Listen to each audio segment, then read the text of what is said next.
Good evening. It is Monday, September 8th, and this is a meeting of the Southborough Planning Board. The Planning Board is now in session. The first item on the agenda is a discussion item, subdivision rules and regulations update. I think this is Alan.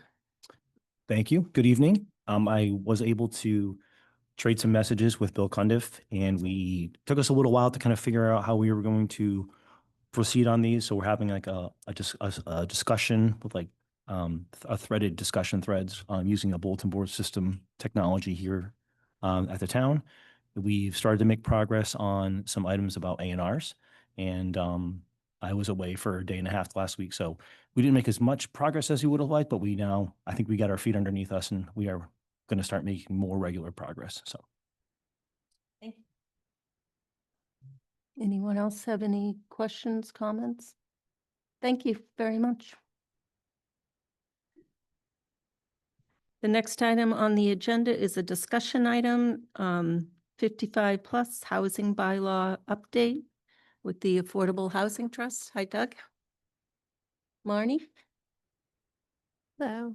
Hi, Doug. Hey, how's it going? Great. Is there any of our members in the, I don't see, there's no one else here, so I'm just saying this, so I may not have to call the meeting to order. It's just me. Just Ellen and I? Yeah. Two of us? Call up Ellen because she's part of this too, if you don't mind. If it's just Ellen and us, we don't have a quorum, so we can still comment, but we don't have to call to order, I would think, correct? Yep, good. One less set of meeting minutes for me. Sorry. Great. So, Ellen and I embarked on updating the 55 plus. And so the planning board, as well as the housing, I'm sorry, completely forgot your committee, Affordable Housing Trust. Also received we had a current bylaw abstract from our E-code. We had the revised with strikeouts revision, and then we had a clean recommendation. And so essentially what we would recommend to do is significantly call back a lot of content that's in the current guidelines. We distributed those. The hope was that we would be able to have planning board members respond, as well as the Affordable Housing Trust members weigh in on it. I know we did hear from our chair, Mimi, who did want to make sure that we included some of the wetland language, which I haven't put back in. I think that we just needed to have that conversation. And so I think that the discussion is for two purposes tonight. One is to see if we need to radically refine this, or if we're generally happy with what we've proposed. And the second is to discuss, which I know we have already been asked if we are willing to take some amendments off of the special town meeting, if we were willing to, because we haven't made this a public hearing for special town meeting. The goal was to try and get it on special town meeting. So I think we need to make a decision if we can, should, would, or just wait until April. So I think I'll leave it there. Maybe, Mimi, if you want to have the planning board respond, and then we can have the affordable, Doug and Ellen make their comments. Thank you, Marnie. Thank you, Ellen, for working on this. Ms. DeMaria. I have some notes, but I'd like to hear from other members of the board, if that's okay. Ms. Braccio. All right. Thank you guys for all the work that you did on this.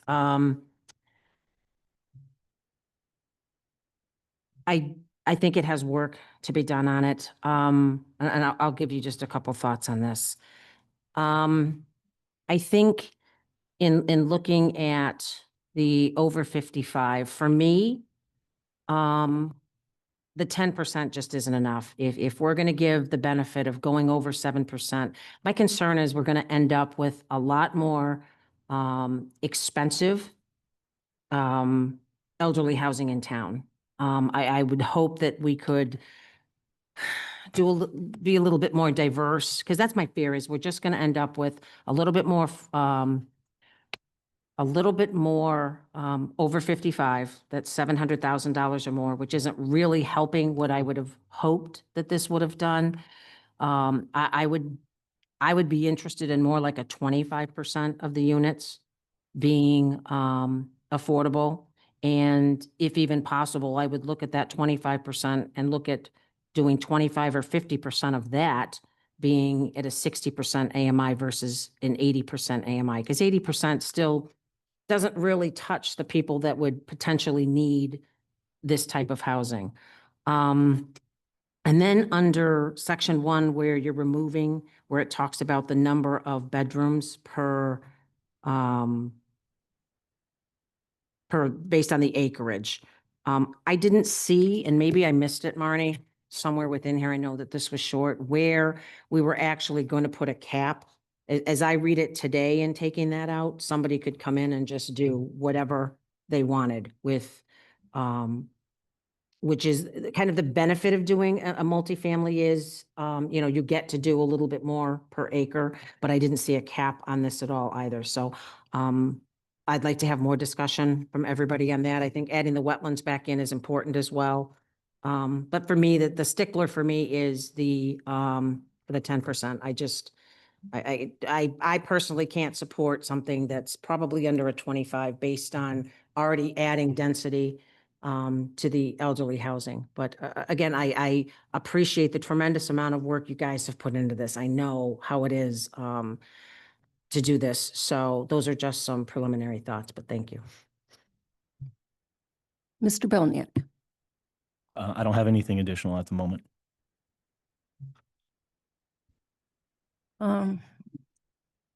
Yeah, I had a similar comment to Lisa. I think there should be some type of guidance on density and the exclusion of some percentage of wetlands and figuring out that density.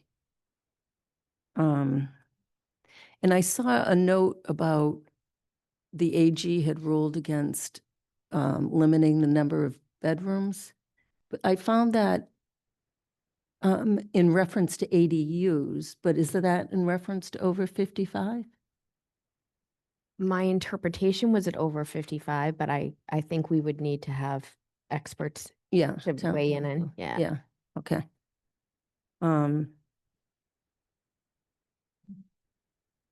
Not that, yeah, I don't know if we necessarily need to limit bedrooms, so I was just curious about that.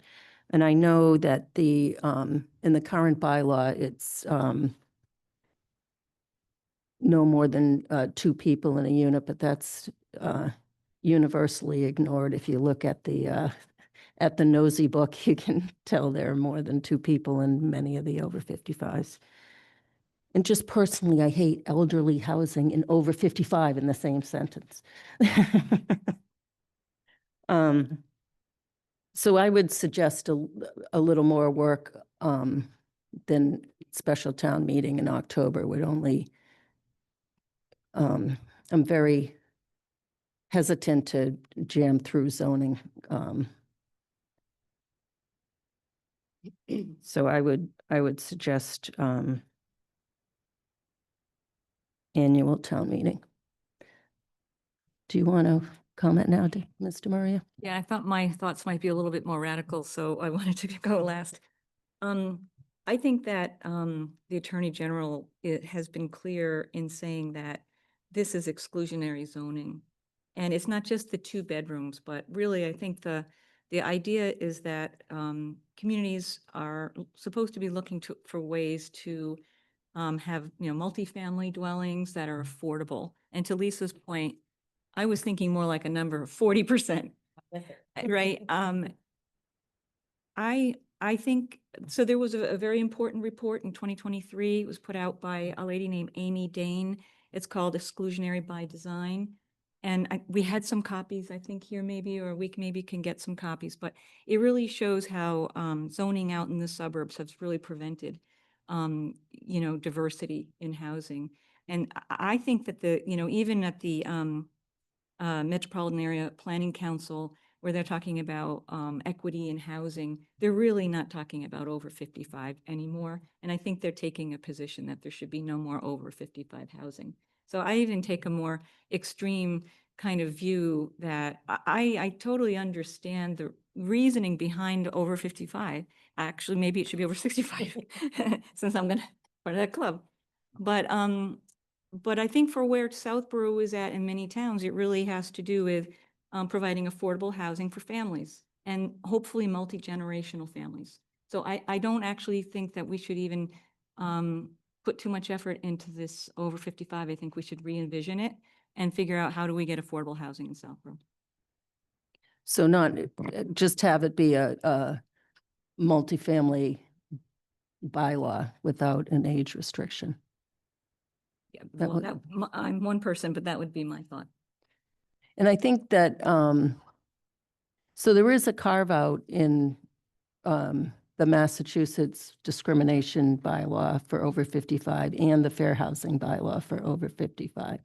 Just to put that out there. So it's not discriminatory by law, but I certainly understand what you're saying, and I would not be opposed to looking into that. So let me just read something to you, because what I was reading says Mass Attorney General views age-restricted housing as potentially exclusionary zoning when towns use it to prevent families with children from living in communities. While age-restricted developments are not inherently illegal, the AG's office cautions that zoning bylaws limiting the number of bedrooms, to Marnie's point, in these developments can violate the Federal Fair Housing Act and state law by intending to discriminate against families with children. This position is part of the broader effort to dismantle exclusionary zoning practices that hinder housing affordability and perpetuate social segregation in Massachusetts. So I personally feel they're going to get stronger on this. And I think that, you know, we have the opportunity to kind of reimagine something that could really work for Southborough. Thank you. Anyone else on the planning board? Would the rest of the board be open to a more open, non-age restricted bylaw?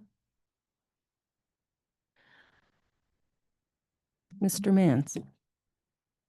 So Ellen and I can kind of maybe tag team this a little bit, but just probably first maybe take a step back of how this came about. So obviously we had our annual house or a 5-year housing production plan that the Affordable Housing Trust put together. Remember, we're a new board, right? This used to be the Board of Selectmen, right? So we formed last year per town meeting.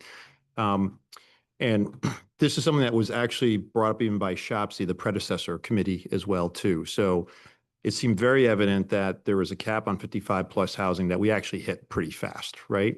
So that suggests that there definitely was a demand for 55 plus housing, right? And whether it's for seniors, empty nesters, or just people over 55, again, the combination of elderly within that statement, I think many of us would take, issue with. But so I think that's just something clear to note the market, right? And there's been a number of very successful, cluster type development of 55 plus in, Southborough. So that was one. And it seemed like, I want to say, low hanging fruit to really look at the cap. That's how this started, just for background, right? There obviously was a lot of discussion of, do you fully lift the cap? Do you, not fully lift the cap? Do you just extend it? But, and again, it was part of a solution to just one, a tool, another tool in the toolkit for the town of Southborough, right? We have a lot of opportunities now with the MBTA Communities Act, with Chapter 40B, that does provide a lot of opportunity for family type housing, as well. So this wasn't meant to just be complementary. Also the thing came up on affordability. The committee discussed that, clearly what we don't want to lose is ground to our safe harbor status either, right? And so that's why the discussion was really around a minimum of 10%, right? So that we stay pace, and also not just that, but also to provide affordable housing opportunities. So those two went hand in hand. So again, just for background, timing really defer to the board. It'd be great to get Ellen's opinion too as well. I mean, I don't think the Affordable Housing Trust is looking to rush anything, but as we all know, the housing crisis is here, right? So there is definitely a need to act, but, it not so much that we're rushing it and just to, not have the right, bylaw put together that we're all comfortable with, right? Or the town's comfortable with. But we should not go without saying that the crisis is already here, and not just for families, but for our seniors, for everyone type of thing. So that's just more for, just kind of general backs from the background. The Affordable Housing Trust is very much in favor of lifting the cap. We haven't really convened on this current draft type of thing. I think also the Affordable Housing Trust is in favor of a percentage of affordability as well too. It just makes sense, keeps us pace, but it's good to provide other opportunities. So I think that's where we are. So we can definitely review this. We're meeting this Thursday, on it. But again, I think it's really in your guys' purview to consider how you want to, whether you want to go this fall or not. We haven't convened on that topic, but I'm definitely, at least for me personally, I'm not looking to force something that goes too fast. I can give you some of these are my own thoughts, not discussed with the committee. As you guys know, I'm in the real estate industry, right? And so I have a lot of experience with a lot of towns putting forth affordable requirements. I would definitely caution you because Boston, Cambridge, and Somerville all did this. They require 20% inclusionary housing on just their multifamily. They have had almost no development since they put 20%. So just want to be really clear about that. So, Chapter 4B does require 25% affordable type of thing so that they do get built, right?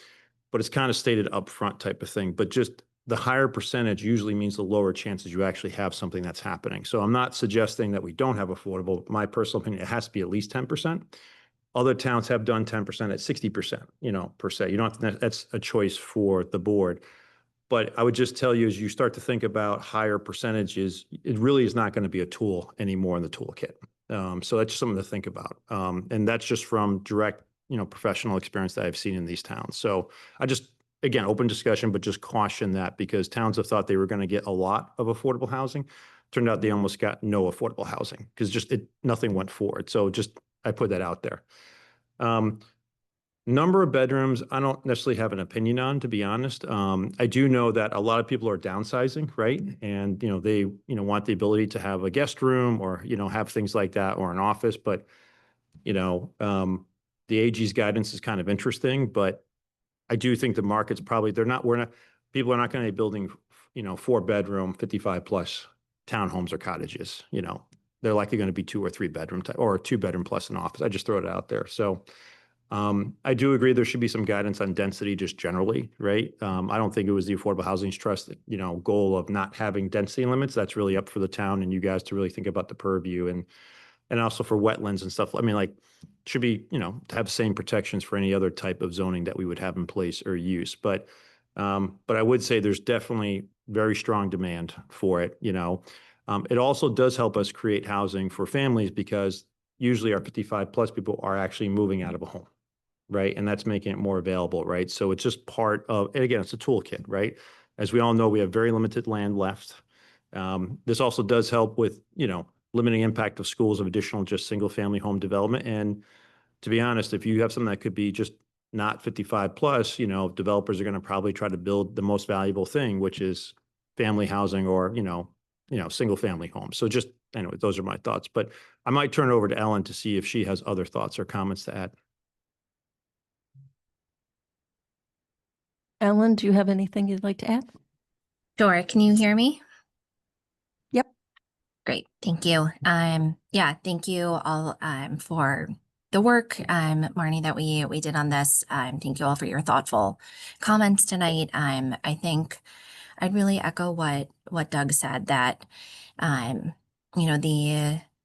this really rose to the top of what we were looking at because of how close we are to this really kind of artificial cap at a time when the housing crisis is so great. So that was kind of the motivation behind the trust's, tackling of this immediately coming out of our housing production plan. But again, it's fully up to the planning board as to whether this is appropriate for the fall town meeting. And especially, it sounds like we have some additional work to do that would make it more appropriate for the spring. On the affordability piece, it's really tough. I think, again, speaking for myself, I would love to have a higher percentage in there. But as Doug said, it's just proven, especially in the most recent years where construction costs are going so high, that it's just resulting in nothing getting built.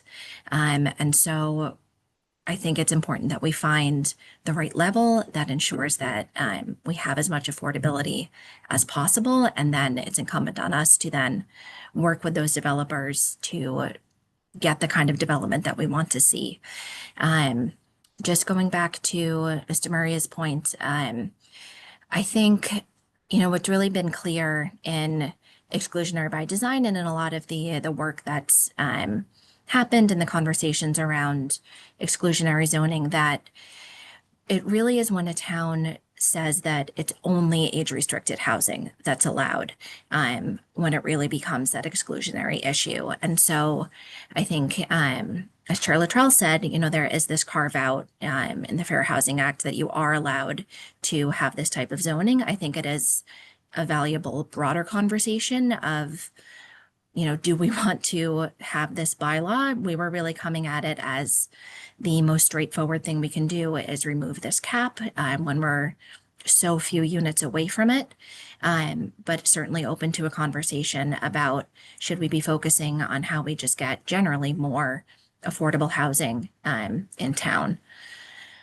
So I think those were all of my thoughts. Thank you. I think the whole board is in favor of removing that cap also. And the reason that we dug deeper was because this bylaw wasn't intended to be an affordable bylaw. These projects are supposed to be owned by nonprofit or community housing organizations. I guess that's how affordable was done back in the 70s and 80s, but that has been deemed that zoning can't dictate ownership. So there's a flaw in our bylaw that if we're changing something, we should fix the bylaw.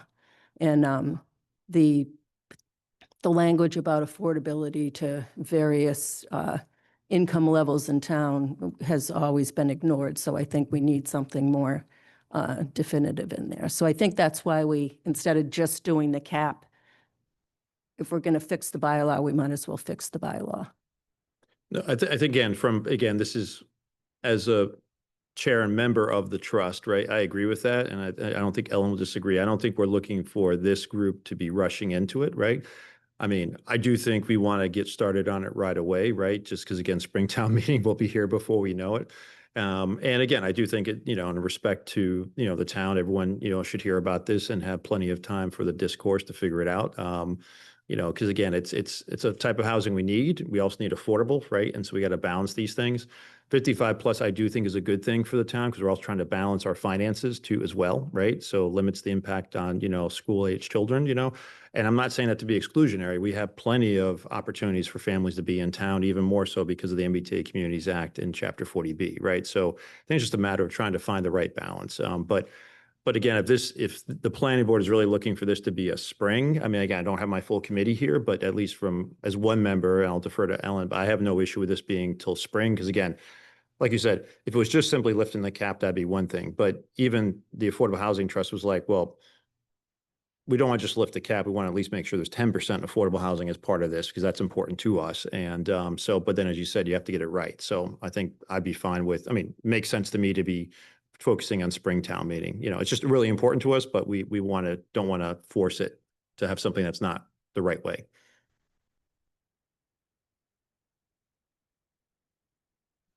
Can I ask a question? Sure. So Doug, I know you talked about other towns, cities that have done the 25% and it hasn't been successful. Yep. Are those cities or they're more rural, maybe rural is not the right word, but similar to Southborough? Yeah. So again, a lot of, so Cambridge these are cities, right? So Cambridge was really originally at 11%.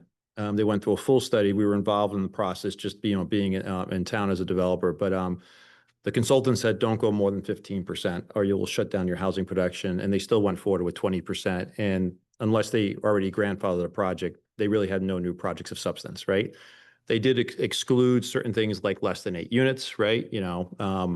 And Somerville did the same thing. Boston used to be at 13%. They just went to 20% probably 18 months ago. And again, the pipeline is shut down. But as Ellen said, part of this also too is construction costs have gotten really high too as well, and interest rates. But it's a pretty significant change in the economics of the deal, right? So now when I say that, clearly you guys know we've had a couple Chapter 40Bs in front of us, right, which are required to do 25%. That is at 80% median income, right?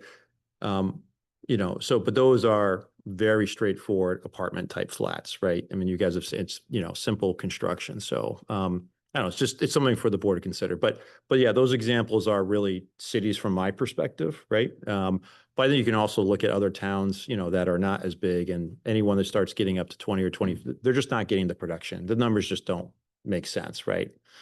Not saying it doesn't mean we can't require more than 10, but just something to think about. The economics do matter. So, I mean, I can only speak for me, and this isn't Yep. something new that I haven't Yep. said 50,000 times already, that I Yep. think that there's truly a diversity and equity issue here in Southborough as well. I mean, I look at, I'll use my mom that works in a store and is working 2 jobs to try to do the best that she can, a single mom for her family.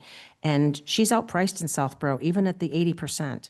And I think that there's such a tremendous loss and what this person or any person can give back to our community. So I'm really looking for something that we can really help somebody that needs help at not just an 80% AMI. So, Yeah, thank you. Yeah, no, and I think it's a great comment because again, I have seen towns that have stratified, right? You know, which is again, something the town can do, right? So Boston has done on certain projects more negotiated where they've done 80, 60, and even 50, right? And so that's another tool in the toolkit, which also suggests that's why we need more time. But I will tell you, developers probably have an easier time with a mixture of income levels and a lower percentage overall than a higher percentage, right? It's just, you know, it's something just to be aware of too. So anyways, yep. Thank So you. just to add to that, if I could, um, so when Marnie and I were working on this, and looking at what other towns have been doing, Westboro just last year, passed an inclusionary zoning bylaw, for all of their multifamily housing, not just age restricted. And so that kicks in for anything over 10 units. And they split it up, that it has to be 15% of units at between 50 and 80% of AMI, and another 5% for up to 120% of AMI. So found kind of a little bit of that balance of a bigger chunk with deeper affordability, and then a smaller piece, you know, that goes up to 120, so well above that 100%. So, you know, again, this was last year. I don't know that they've had anything come through that's triggered this in that time. But you know, I think that was also after I know it was after a more deep economic feasibility analysis and kind of really looking into how to set those numbers. So it can be, you know, more complicated. I think we were, again, sort of aiming to make sure we were at least keeping pace and maintaining, you know, a needed level of affordability. But I think it seems as, you know, we're looking toward the spring, there could be an opportunity to spend more time to kind of find what that right balance would be. Great. Yeah. So I think we should keep this on our agenda and keep working on it. Yep, agreed. Awesome. Thank you very much. Anyone else? Anyone in the audience have anything? Any comment? On Zoom? No? Okay. No attendees, no hands raised. All right. Thank you very Thank you much, guys for Doug and Ellen. you. Appreciate it.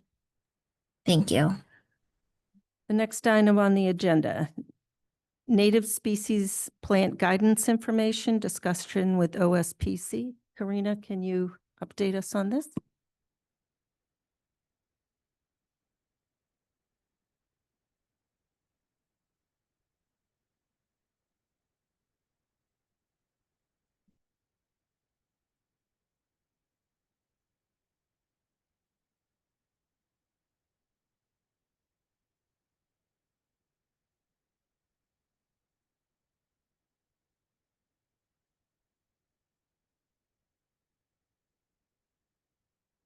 Okay, so back in May,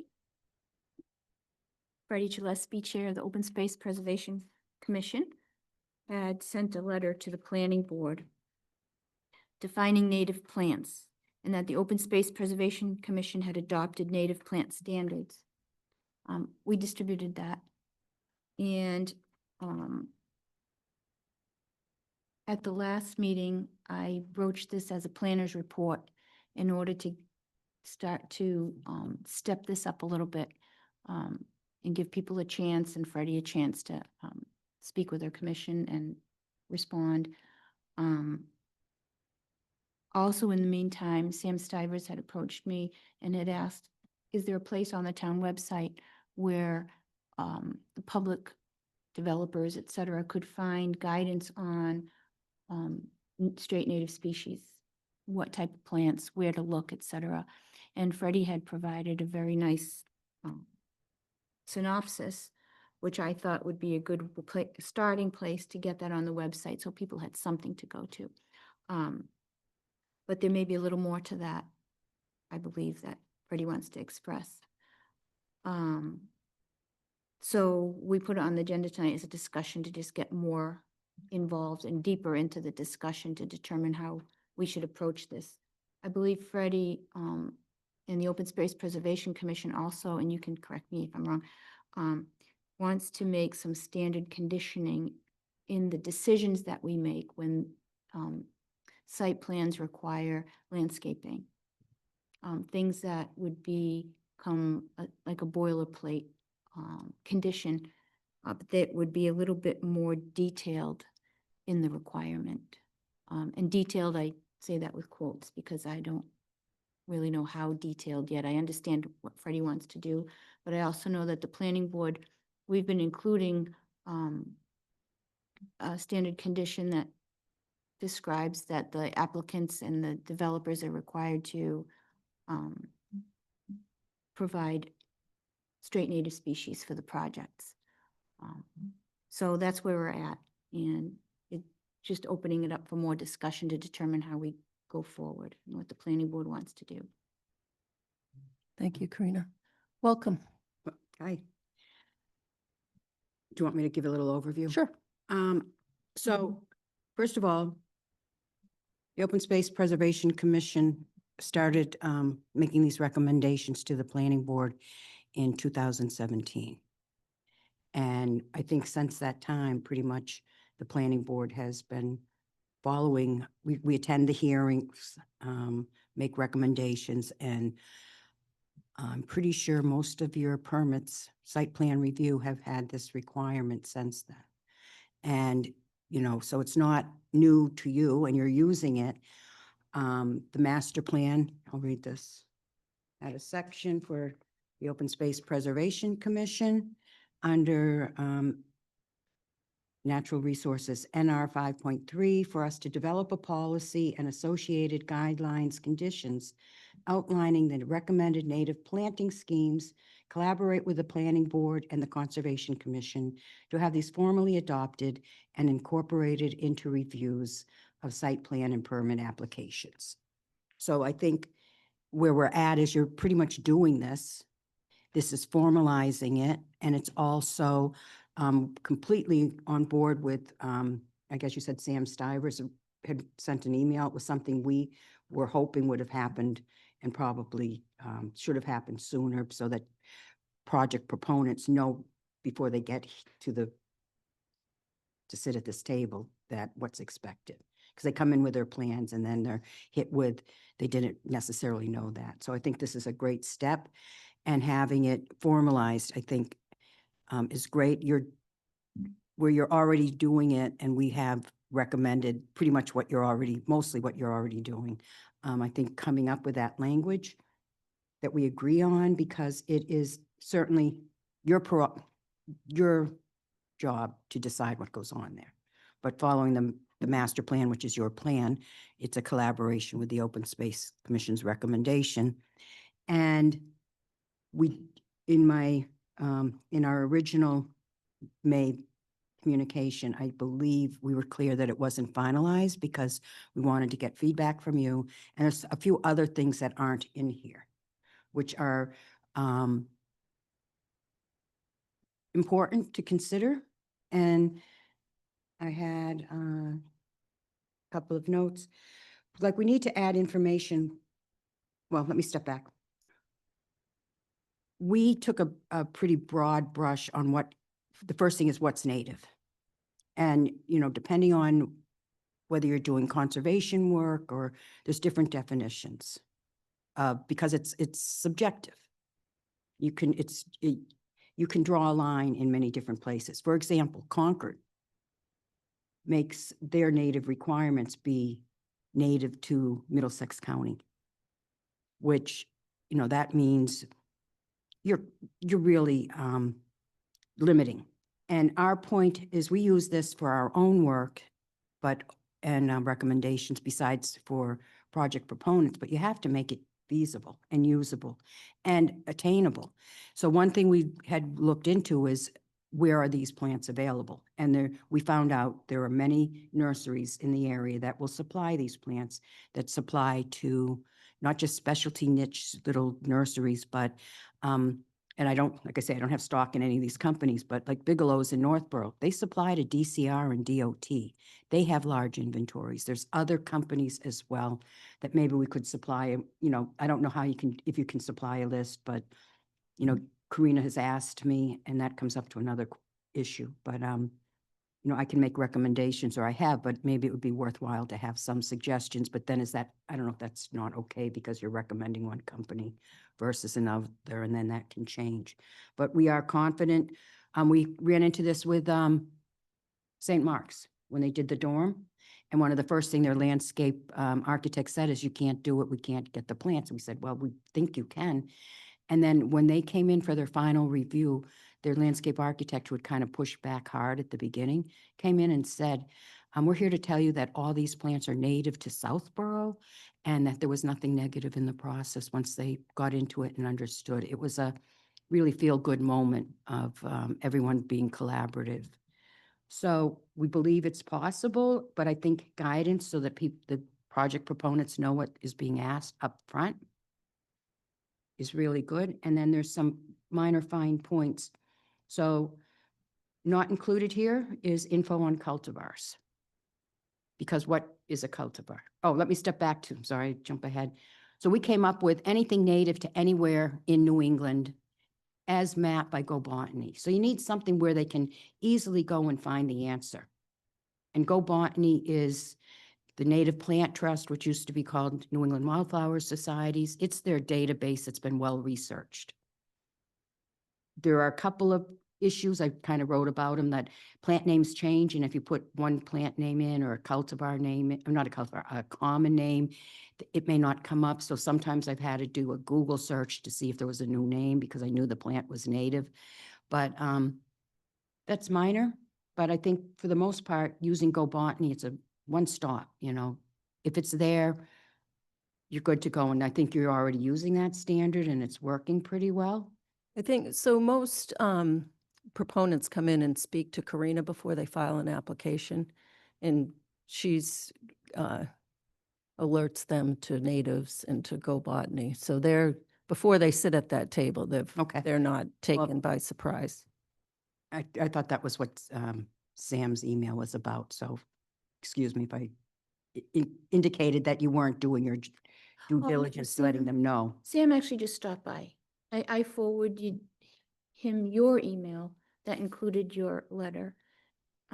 So that's what the email was. But he just stopped by and said, where would someone go look to find where they could have guidance on what types of plants were acceptable? And I explained, and I said, Freddie did all this work already with her commission. And so he said, can you forward me that? And he said, and I said, we could possibly put it on the planning board webpage. And that's what started the conversation. It was Well, very cursory. even before it would be helpful if they're checking it out before they even get to meeting with you, and having an idea. The other thing is the cultivars, that's more complicated because, you have to describe what makes a straight species versus cultivar. And it's that little name after the scientific botanical name. If it's got a, like sunset or, blue skies or whatever, some kind of name like that. Because also, there was a situation with Long Cadillac and they were looking for a straight species, and Karina called me and I came up with a whole bunch that they could use, but I guess it had already been approved to use a cultivar. So they ended up using one because it wasn't clear that the name, the way it was written, was necessarily a cultivar. So maybe we could add some language on that. The other thing, the Open Space Commission hasn't included here, and that you could move forward without it, but we are working on invasive plants. And I think having a standard for what you require on site for dealing with invasives. And I don't know where that fits into permitting, but if my understanding now is that it's only in certain situations in certain parts of the project. So where landscaping is required or where soil is disturbed. Those are the sort of types of places where the native comes into place. But as invasives become a bigger problem, driving by the site of the corner of the Valvoline, sorry, that lot is covered in knotweed. And there's implications to how that's treated or managed when they strip the site. And I mean, I don't know if that's something for your permitting and then what's left, but like, what if they leave a patch over in the corner? And that, these, and knotweed is particularly troublesome because well, in England, for example, and I don't know if it's the whole country or just areas, you have to have certification that your property is knotweed free before you can sell your home. It will come through foundations. It is ripping up streets. It will take apart all kinds of concrete, come up through pools. So what happens on a site where that is left, it's an opportunity to help prevent that. I don't know how far to go with that, but So does the Open Space Preservation Commission want to come up with a policy and some suggestions on these areas and discuss it with the planning board? Because right now we do straight native species, no cultivars. We use Go Botany in Dr. Gagir's list. So do you want to come up with a policy for other things that we can? well, I would suggest that per the master plan, we wouldn't have been charged with it if you didn't want us to do it, right? Right. Well, so that's what So- I'm asking. There isn't a policy yet. Right, so I think the invasive is an add-on, so if it could be something that, I think the planting is pretty much almost all there. And if we had some feedback from you on anything that we've already written, we could finalize it and send it back to you. Okay. But the invasives, I think we're not there yet, because I really think we'd need your input, like what can you actually require? And how does it fit into, your landscaping plans, which I don't know, as well as I know the planting, which it's different about, this is more about soil disturbance, I think, because it's not necessarily replanting. So, and maybe it's also disposal and things like that, like at the farm dump that just had a big cleanup at Breakneck Hill Conservation Land. I also sit on the stewardship committee, and we pushed and Conservation Commission required, because a lot of that soil was removed. I mean, not a lot. I mean, tractor trailer after tractor trailer, and then they had to bring in soil, and we required certified weed invasive free soil. And I mean, Conservation Commission followed up on that. I don't know how you do it, but invasive free, because we didn't want to bring truckloads of soil with knotweed or bittersweet. I mean, we already have the bittersweet on site, but we didn't need more. We don't have the knotweed yet. So my answer to your question is we'd like to come back with more about the invasives, think about it, but I don't know that we have a good handle on what you would or when you would require it. So maybe some input guidance from you on that. Okay, we can look into that. Ms. Houlihan. Hi, Freddie. Thank you very much. So in my thoughts, I think like so Karina always has these conversations. I think having that like one page, like literal like fact sheet for coming to Southborough, which I guess is a policy, that clearly defines native, which you do. And then you talk about the supplier list. I'm just curious, do towns put out calls for suppliers to join a list that we can distribute? Where you can kind of put a outreach out to the community to say, we're looking for suppliers of native species if you'd like to be included in a list that we provide developers, and then they are opt-in kind of thing. I don't know if there's anything like that, but it seems like would be a reasonable thing to do. That way we're not selecting them, but we validate they have native species. They get put on a list that gets sent to developers or it's on the fact sheet. I think cultivar, I think we need very clear definitions. So like having that extra language at the end, if that's what truly defines it, I think we need something a little bit more substantive for like what it is, Yeah, it's and- kind of wishy-washy. which is hard, right? Well, But I think that's usually how you define it. It has it's that just that fancy blue little name. skies, yeah, sunset or whatever. But I think if we can make it very clear, I do agree with you with the invasive plants. I think there should be some way that we have some sort of landscape requirements where they have certified weed invasive free. So again, if it's part of like that protocol, so that's how I would consider doing it. I defer to Mimi most of the time here because she's the landscaping expert. I've taken on the lighting more. But I am fun employed these days, so I can help like put that the back and forth together so we have something to prepare for our next season. So I'm happy to help do that if Okay. you'd like a partner in crime here. But that's and then the pesticide note that you'd like to have added. I agree. I think it's really hard for the planning board because you had requested that documentation be provided to the planning board. That they're doing that. It's really hard for us to manage that.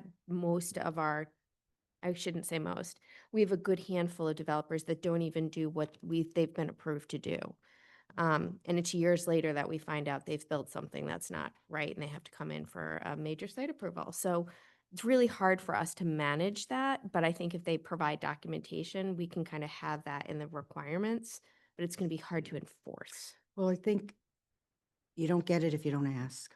Agree. And then people start to understand, and there's more, more first of all, the places that are going to supply some of these plants will already be doing that. And then and if people don't understand the reason for that is that systemic pesticides stay on the plant. And the reason we're asking for native plants is for habitat and biodiversity.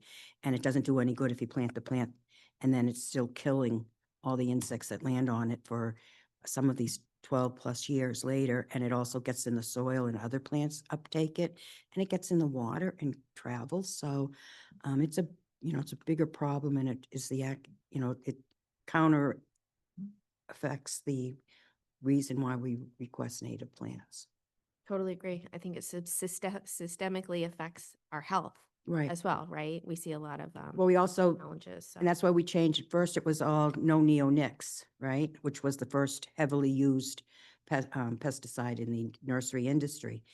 And then they found out, so they stopped using the neonicotinoids, and there's other systemic pesticides. And so we had to switch our language to no neonics or any systemic pesticides, and then it's always challenging because in certain cases you may need to, but not when you're buying the plants, right? So, yeah, okay. Mr. Maria? Hi, Freddie, welcome. So I'm looking at the letter from May 12th, and I think you have a draft policy.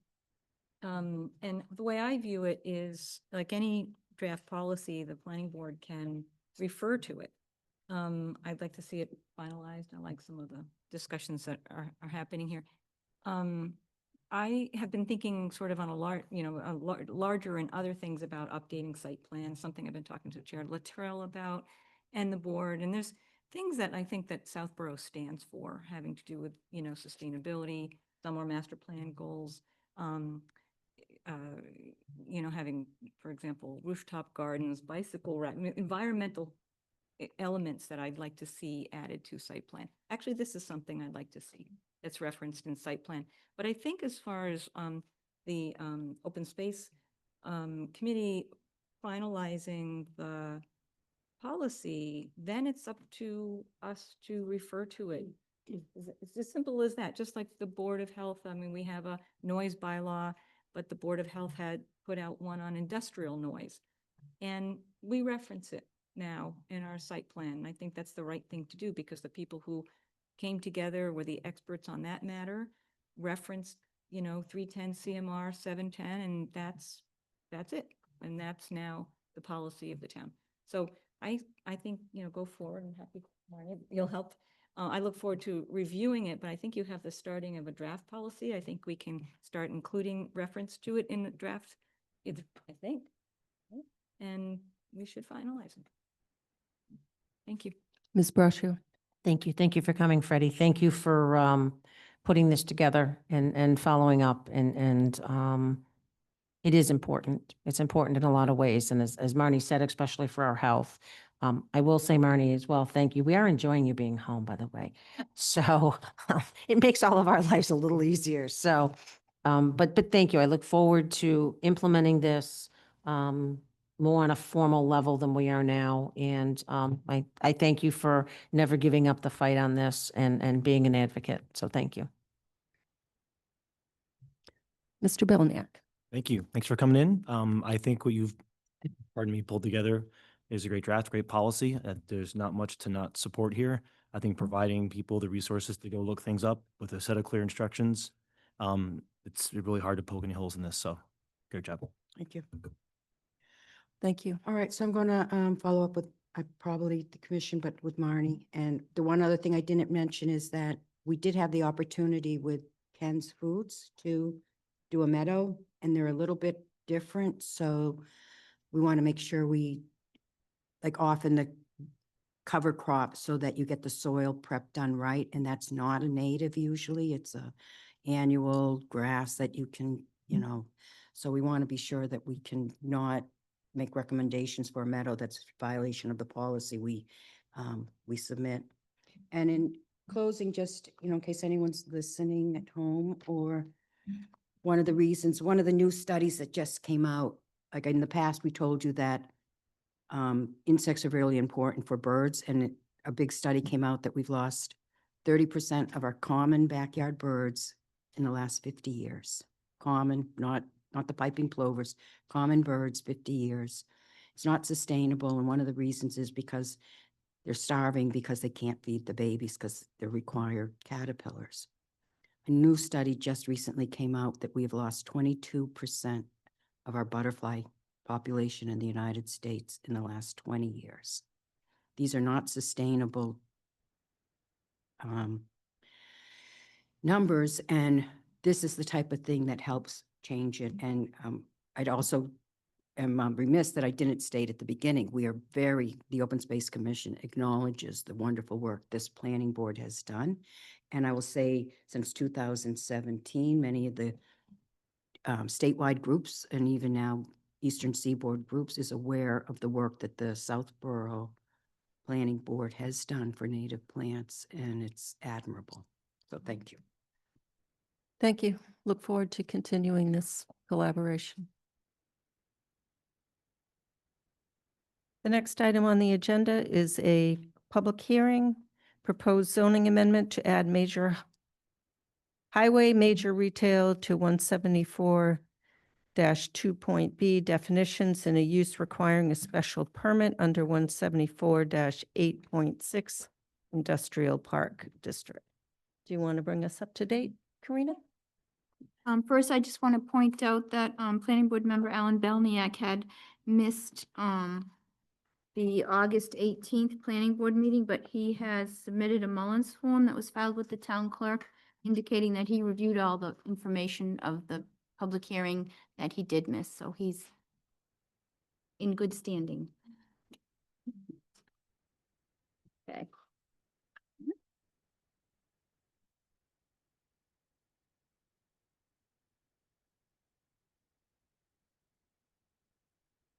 So since the last meeting, town council reviewed the one prior version of the highway major retail bylaw. And town council provided some comments to you, and the Atlantic Management Group responded and submitted a revised draft warrant article. One of the big things was, there were three things. The first thing was to combine it into one article. The second thing was to remove the footnote as a footnote in an article and incorporate it into the body. And I think the third topic was the consideration of an overlay district. So I did point out to Christine, who is representative with Atlantic Management, that the planning board was interested in hearing the feedback on that because they had posed several questions at the last meeting. So I made you aware so that you could be prepared for tonight to answer your questions in detail. The other concern was, where is this use going to be allowed in the town? We're all focused on one location, but there were concerns with where else would this be a viable use that could be developed. And I also asked them to be prepared to speak to that. So this is the second public hearing as we work towards the special town meeting on October 27th. So Thank you, Karina. Welcome. Thank you. Madam Chair, for the record, Robert Buckley, Raymond Bronstein, I have with me my partner, Christine Hung, and Dennis McKenna, and Principal of Atlantic, Joe Sink. Karina was correct. We did, at the last meeting, through the board, had some questions that we tried to address. I did speak with town council on the issues. We had a general discussion on the overlay district, and when we walked through it, I think he agreed with our analysis, but it's subject to your verification, but we'll discuss that this evening. We did make the changes that Karina indicated, and I think we provided a revised warrant article that accomplished those things, making it one article, which I think came from the audience as well as the chair. We did incorporate the footnote into that bylaw, and that was reviewed by town council. And we did look at there it is there. There's a lot of lines, but that's because you move things. And when you move things, you put the lines in. But we do think that it would be one article, which is essentially to create the highway major retail with the descriptive qualifiers. And we did, it was a very important comment. I think it came from the board as to the limited access highway definition. We did not intend to use the DOT definition. We had a small L and a small A, but so to avoid any confusion, in my discussions with town council, we kind of refined it to specify where it is. And I think that was a good comment, because if someone's confused 2 years from now, you don't want to be confused. I'm going to have Christine, if it's with the permission of the chairs, that we can drop the article unless there are any questions on the editorial changes we made, which was essentially reshuffling. Walk through the question as to where else in town could this be, and how we bear in mind, as I just for a refresher, we looked at your master plan in the beginning, and there seemed to be a tremendous amount of focus on the Route 9 corridor and some of the articulation of some of the uses. So we tried to craft the bylaw and our approach with that always as a guiding force. But I'm going to turn it over to Christine. You're up, Christine. Good evening, Madam Chair, members of the board. For the record, Christine Hung. So the way that we had drafted this highway major retail, we drafted it with very specific criteria, such that there's only one parcel in the industrial park zoning district that this applies to. And what I'd like to do is just read two of the proposed criteria. So in A above, it says that the highway major retail use is located on a single lot, which may be partially located in another jurisdiction having a minimum lot area of 20 acres. And D, the lot does not abut any residential zoning district, nor is it located within 200 feet of a residential district boundary. It is not located, nor is it located within 500 feet of a residential district boundary. We had an argument today. So basically, it's restrictive in terms of a very large parcel of land and then buffered such that it's not located near any residential area. Colleen, could you scroll down to the map?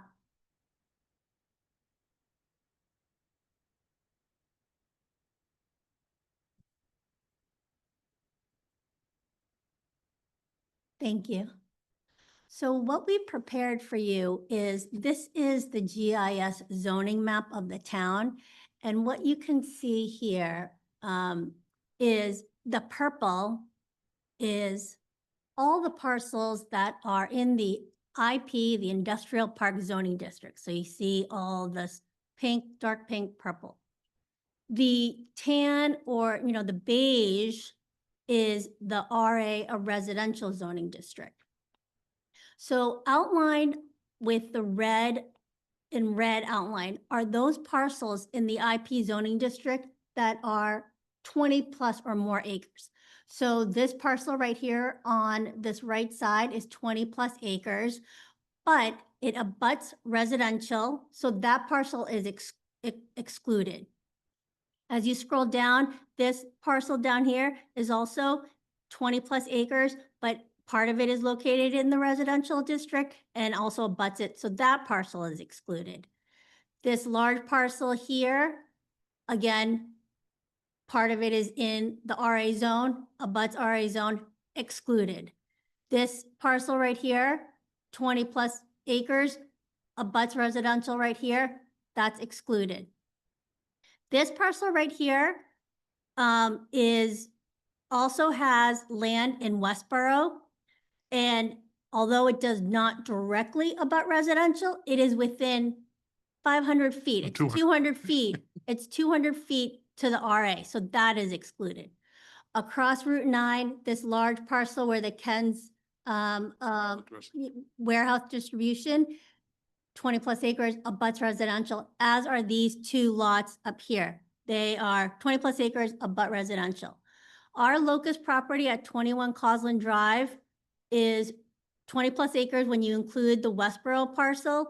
It does not abut any residential, and it is 675 feet or more to the Madison Place apartments. So this is the only parcel that can fit into our highway major retail use definition.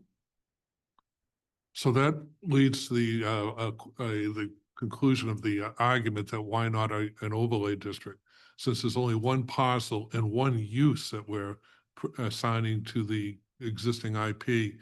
In our opinion, and I've done numerous overlay districts, it really is a complicated procedure to address just one particular parcel and one use. You would use an overlay district if you were taking a large segment and you wanted to create multi-uses and have them interrelate with each other.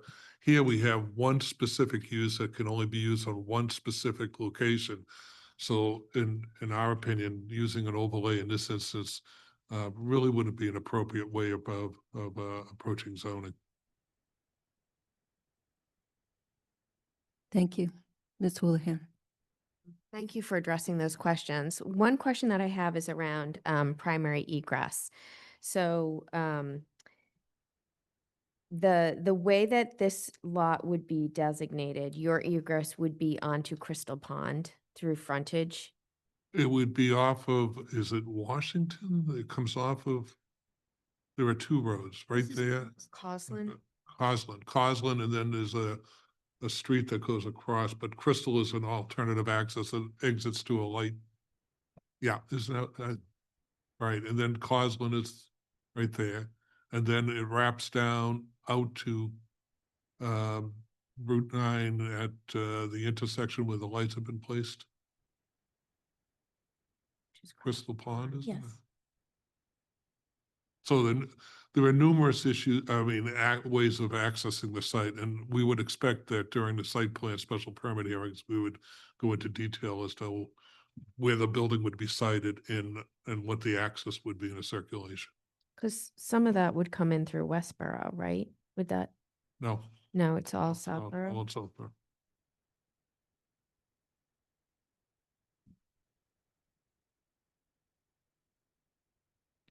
Yeah, all the access is in Southboro.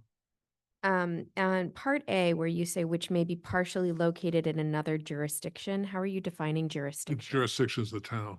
Okay. So Yeah, the municipality. it's a larger site, but the portion that is in the development portion would be in Southborough. So some of the property is in Westborough. Okay, I'm just, my hesitancy, to be very frank, still remains on the lot that's on the north side of town, that has a flag road and Route 9 egress, and so that's extraordinarily large piece of property, and there's a large component that does not abut residential, so they could cut it so Well- that they wouldn't be able to, and they'd still be able to hit. So that would still be my largest fear, that they could still actually meet those requirements. So the question, if I may, Madam Chair, with the other criteria, access onto the Route 9 parcel, is that a road there that? Yeah, Yeah. yep, they have access right now. You mean if they A&R'd the lot? Mhm. Is that what you're alluding to? Subdivided, Okay, Yep, that was gonna be subdivided, my yep. question. Mhm. Could the larger parcels be A&R'd? Yep. In order to create parcels that would fit the criteria? Yes. They could. Okay. I don't know how you would, the frontage would come off of what? You'd have to come off of whatever that road is. And I don't know if you could do two lots. Or combine a couple lots Mhm. that would then allow you also the flexibility to meet the dimensional requirement. That's why I'm still in favor of an overlay. I'll be very honest with you. That's all I had. Mr. Maria. Hi there, welcome. Well, I just want to start by saying, in general, I like the idea of your project, and I like the location of your project. I had 3 comments from last time. Thank you for fixing the footnote. Much better. Thank you for addressing the restricted access highway. I see, in a way, I feel like the version that's here, I have one other point, but you're kind of still trying to figure out the roadway situation. I think Route 9 or Turnpike Road is a divided highway. It's definitely a highway. I don't think we can call it a divided roadway containing 2 travel lanes. I would hate to see you trying to define our roads. Okay. And I think that leads to my third point from last time is, you know, I asked you about what projects you've done with an overlay, and you told me about the Westboro project, and it sounded like it went fairly well. And I mean, I think, you know, I've been a zoning board member previously, and nobody likes spot zoning, but if there was ever a time for spot zoning, this would be the time for spot zoning. Because I think what you're trying to do is zone our town, and it's causing unintended consequences. So someone could simply go to, you know, A&R a lot, or change a future bylaw and make it 250 feet from Route 9 instead of 500. And now you've created, you know, like chaos. And I don't think that's your intention. Your intention is to make it easier for your lot. And so I appreciate that, but I'm not convinced that by changing the zoning along Route 9, that you're going to accomplish that. I'd say the other thing is, people have a right to know what's happening in their neighborhoods, and that's one of the reasons that I joined the planning board.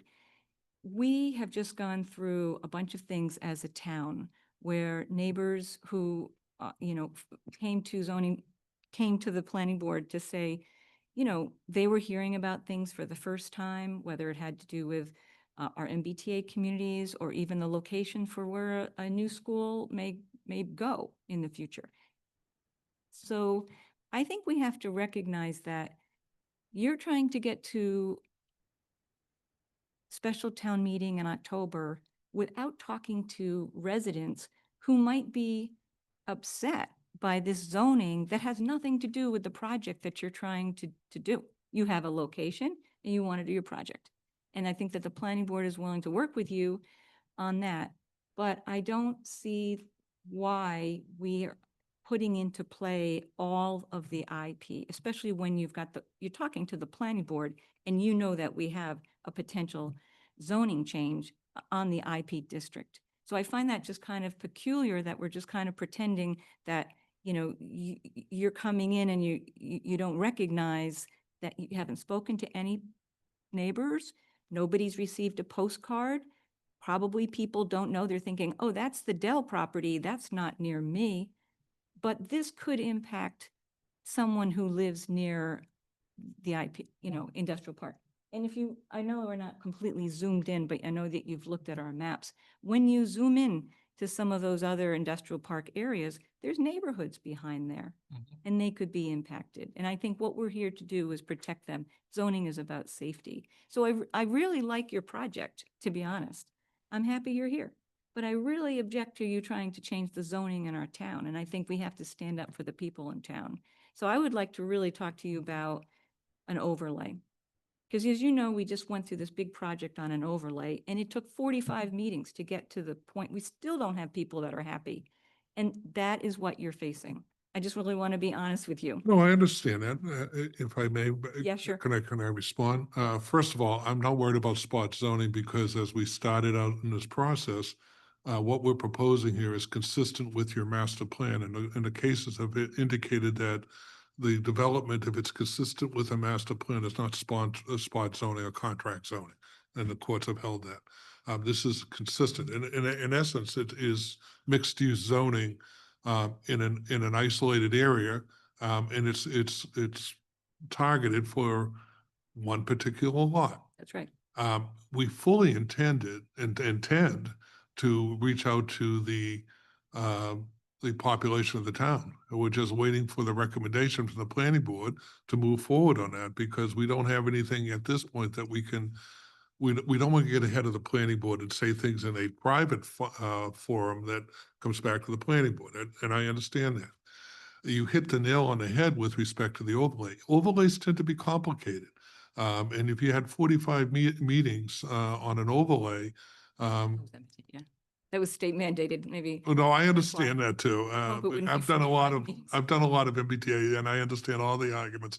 But most overlays tend to be complicated because you're trying to control the interrelation of various parcels and you impose the overlay. You have to put it on first of all, you have to adopt the enabling act, which is the overlay itself, and then you identify the parcels. So there are numerous zoning actions that have to be undertaken, and the overlay itself, as I said, contemplates some type of interrelationship between the properties. Here we have it by accident. I think we indicated that in the beginning. You know, a large tract of land, an overlay, it wasn't Westboro per se, it was Marlboro, where the Marlboro Hills was done. I actually did down the road the Nyanza site 20 years ago where I wrote the rail transit zoning for that whole area, which is again a large tract of land with interrelationship between residential and commercial. Long drawn out process, can become very complicated. The issue, and by saying that, I don't think the applicant or us are saying that we wouldn't, if an overlay or you wanted to change your IP zoning, we can always participate in that and work with the town to make that a reality. And we're not foreclosing that opportunity because it may be beneficial to us. We actually indicated, I added to this because I heard at the last meeting you were contemplating changing some of the square footage on some of the IP uses and eliminating the caps. And I actually put in the text that we can have other uses on adjacent parcels up to 50,000 square feet or such other amount that is permitted under the bylaw. So we're trying to anticipate that. And I think that indicates that we would work going forward. The fundamental issue is there are some uses that are very attracted to this site. And if you go months, years out before you put the overlay in place, you're not going to grab those uses. Well, just to mention one other thing, I think that I mentioned unintended consequences. I really do think that you have a very, good plan and you're dedicated and you're knowledgeable and you see the value to Southborough and you see things that we don't see because the work that you've done is really some beautiful work. Mm-hmm. But the unintended consequences, as far as I see, are that you potentially have maybe a number of different, developers who are, nowhere near your property that are going to maybe the zoning board looking for relief or doing something else, that's out of this board's purview. And I can't support it if you're going to do that. Well- We're looking forward to working with you, but I really think it has to be an overlay for that project. Well, can I just add another Yeah. thing? We specifically kept it as a special permit, so you'll have that authority. That's a discretionary grant. I'm sorry?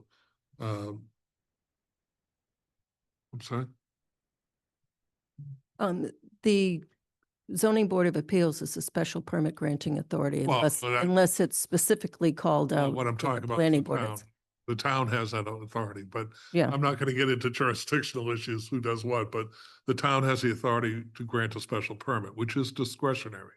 It's not an as of right use, so that there could be a full vetting. So it's not open the gates and people could come in. And frankly, if someone wants to do the same or something similar on another parcel, they have to go through the process and go to town meeting. And as you all know, town meeting is not an easy thing to get through, particularly with the 2/3 vote. Well, once the zoning's in place, they don't have to go to town meeting. I understand, but it's a special permit. That's not town meeting either. No, but it's a discretionary permit. It's not you're not entitled to it.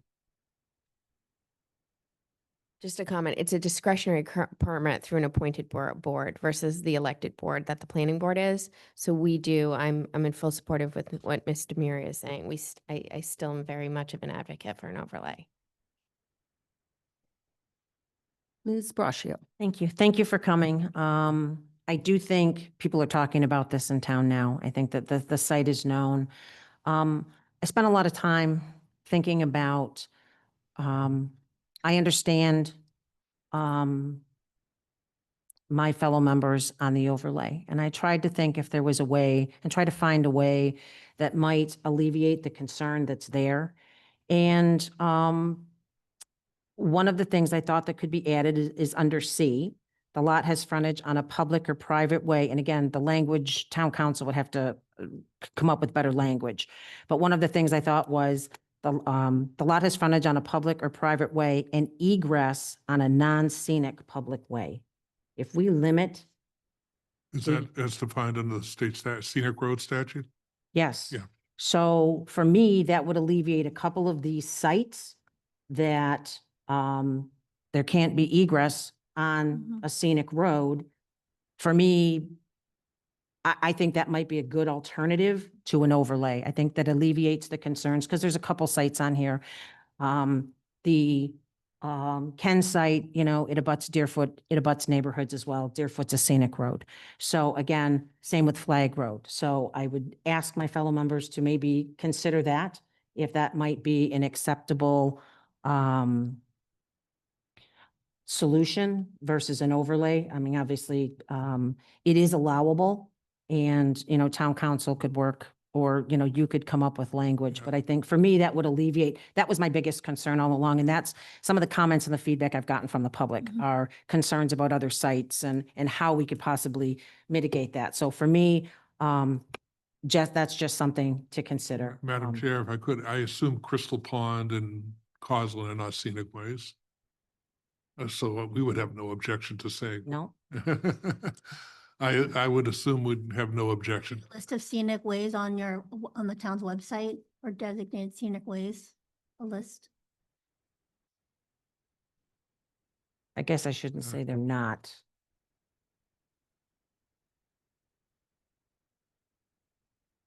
Mm-hmm. We have a list that we go by that is based on a warrant article date of 1978, I think April 4th, 1978. Assuming it's not a scenic way, I don't think our defined we would I have. can tell you if I problem. can get my list real quick. Just don't have it with me. Let me Would just. you mind, Karina? Oh, you have it? Oh, you got it. Okay.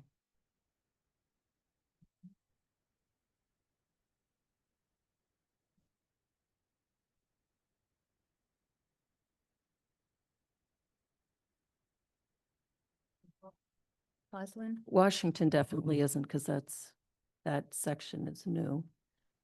Cause.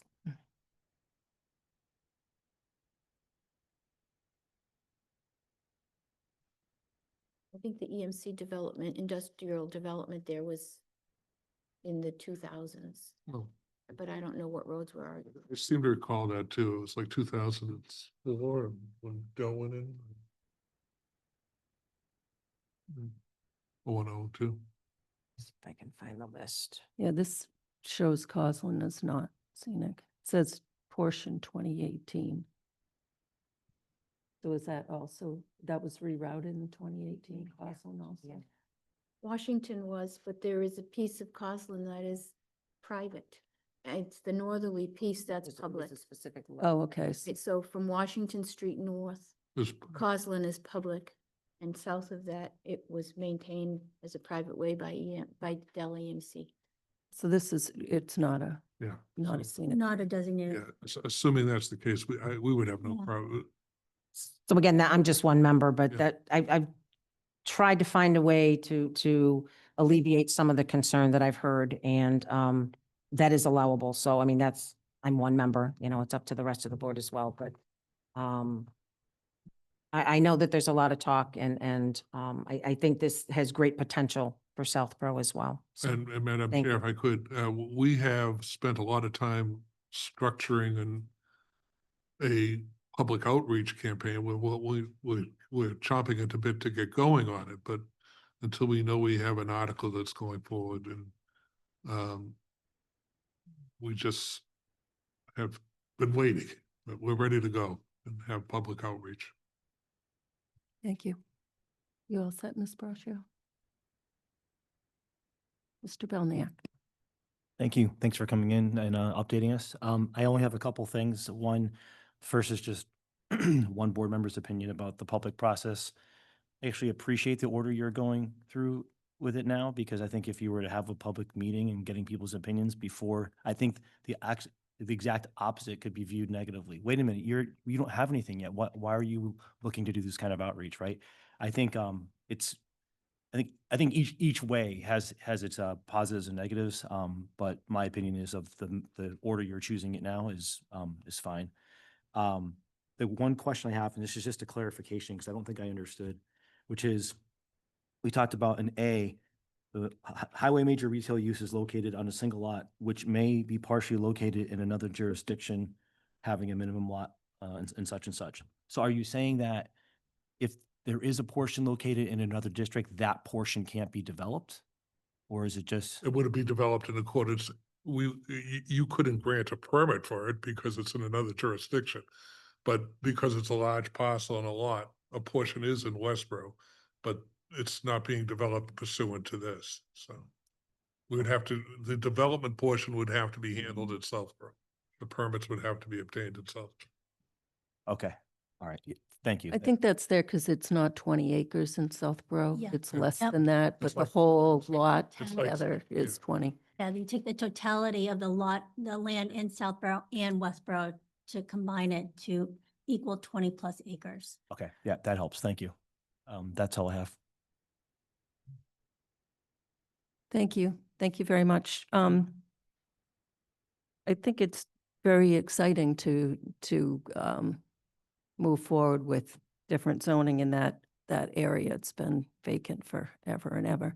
And if what Ms. Braccio's suggestion, if that can be worded in, I think that would solve that problem. No access or egress onto a scenic road, that would alleviate that. Based upon The what we issue. said, I don't think there's any problem with that. I don't think we'd want to do it anyhow. If there was a scenic road, I don't think we'd be here because, you know, if you have a scenic road, you probably have walls, and if you've ever dealt with a New England wall, but you don't know, you have to have a special person to be certified in creation and repair of walls. So a scenic road, you can't cut trees, you can't do anything. So I don't think we'd be looking at the site if it was a scenic road. Somebody else might, though. Well,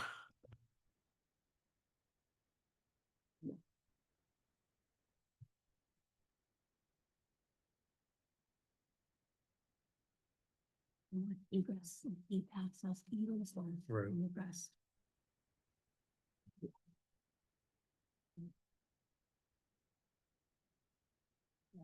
This is lots. Yeah. So I think we need to change that to egress. Egress. Yeah, and road. absolutely.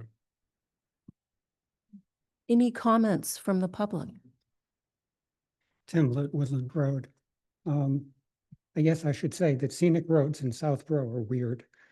I'm sorry, I missed that. The scenic roads in Southborough are weird in terms of how they're defined. They're defined based on a date, not based on any of their characteristics.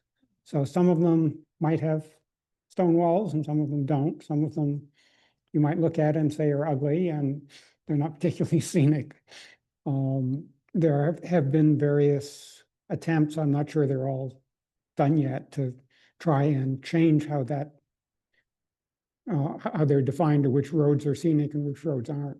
So I'm a little skeptical about, trying to tie this particular definition to something that's a little bit in flux. I mean, as Mr. Murian knows, we've gone to some, effort. The roads that you just mentioned, I looked on the list that at least I've kept, and they're not currently scenic roads.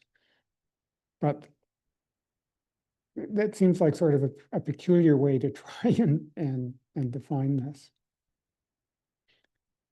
Well, there is a state statute that defines scenic roads also. No, it doesn't. It's defined, Well, and I thought it allows the town to designate. allows the town to designate them, and it doesn't really provide any criteria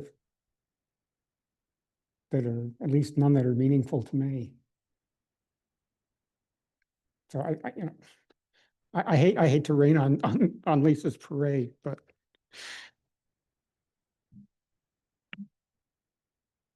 Road could change status to a non-scenic road. well, it takes action by town meeting to do that. But whether town meeting would be aware of the Connection. of the connection to this attempt to, define a property, seems a little doubtful to me.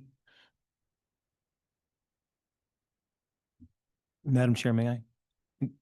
You may. Could we condition it that it is not a scenic road at the time of construction or at the time of a permit? Because if, I agree with you, if we have scenic roads that are not defined as scenic by their character, but by a construction year, which is completely ridiculous, then we can just tie the timing of the permit again to construction permit, open day, or something like that. But I mean, it seems like, we're twisting ourselves into knots when what we're really trying to say is there is this property and this is what we want to have happen to it. And that, it sounds like it's an overlay district that has one parcel in it. And that parcel inherits, all of the characteristics of the current IP thing, except for, the couple of things that you add here, which is, the major retail use. The major retail use, I'm still struggling with, why it's so focused on grocery, but that may be a separate question. I mean, the discussion last time around said, well, maybe the Ken's property, also fits the definition. And that caused me to think, well, there was a time before it was the Ken's property that it was the Western Electric property, right? And we all knew that Western Electric was the phone company, and that meant it was never going to go away because the phone company never goes away, right? So along world changes, Ken comes around, and I don't expect that Ken's is going to disappear, but you sort of never know. And then you think, well, if that property qualified or some other assemblage of properties managed to qualify, do we really want to have, 2 mega grocery stores? Maybe we want a mega grocery store and something else. So why are we saying a grocery store instead of, a single major retail function or something? So I kind of get tied in knots with this, because every time I come around the circle with this, it comes down to what you're really trying to do is define this one property. And it is spot zoning, which is not an issue because you've gone to great pains to say, consistent with the public purpose outlined in the master plan. So, why you're trying so hard to not just say that and define your way into it and then worry about whether the definition is right, that just kind of doesn't compute. But I'm a simple-minded engineer. I'm not a politician or a developer.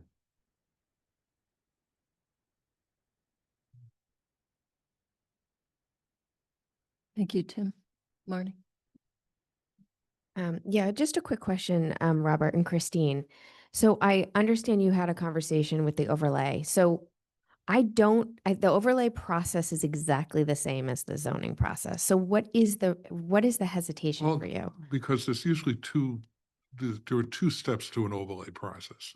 One is you develop what is called the enabling section. What is the purpose of the overlay? Let's take the MBTA, which is an overlay, which was done by the state, right? The state probably gave you the template. That was the overlay. We wrote one bylaw. You wrote it from scratch? We did. Okay. All right. Well, generally it's an overlay is a two-step process, which generally defines, this is an overlay, call it the major retail highway overlay district. And then you define what the district is. You have to define it on a map. And then you have to zone the parcel that's defined on the map under the overlay and put it on it. So it's numerous steps. And what are you accomplishing with an overlay? If you're trying to integrate uses, which is what an overlay is saying, you can do this, you can do that, and it's one lot here. You have that with all the other uses around here.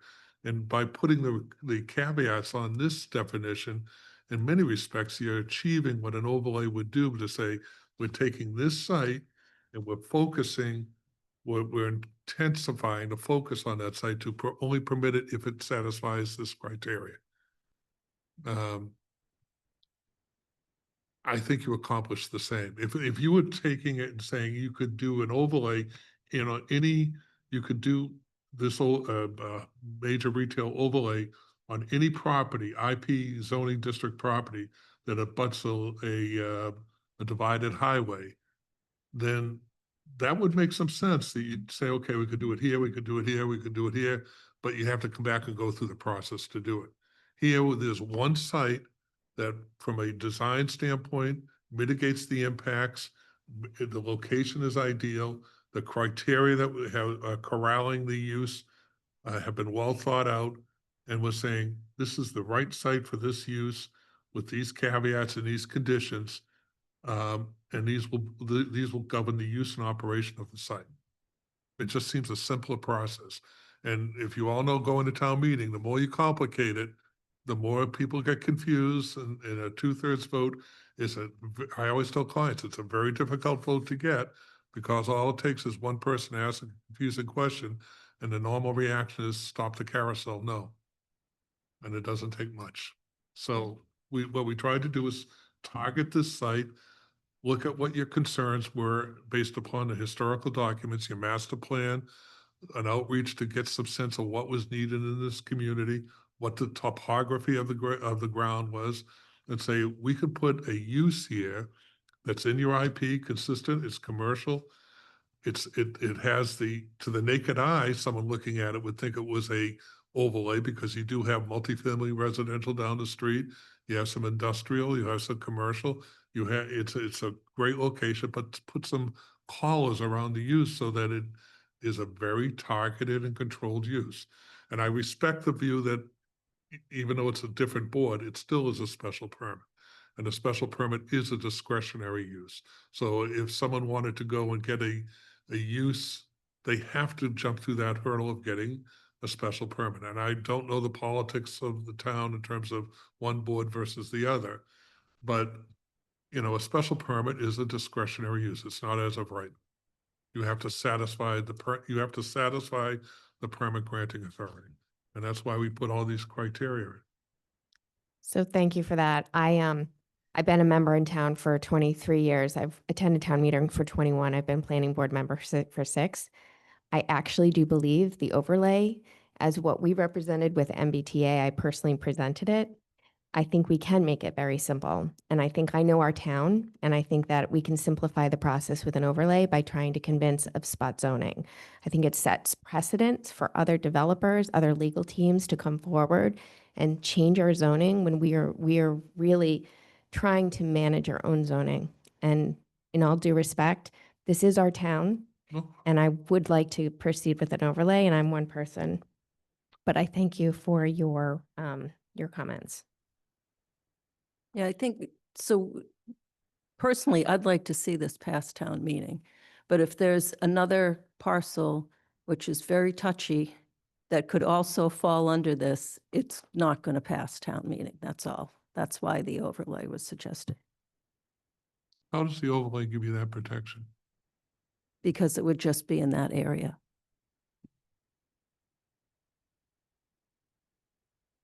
Mr. Dennington? Okay.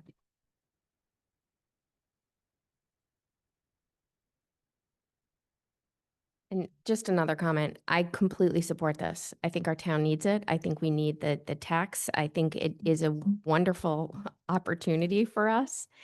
And I also want it to pass. And I think we need to be able to get the town to buy into this and not have fear that people will there will be unintended consequences to zoning changes.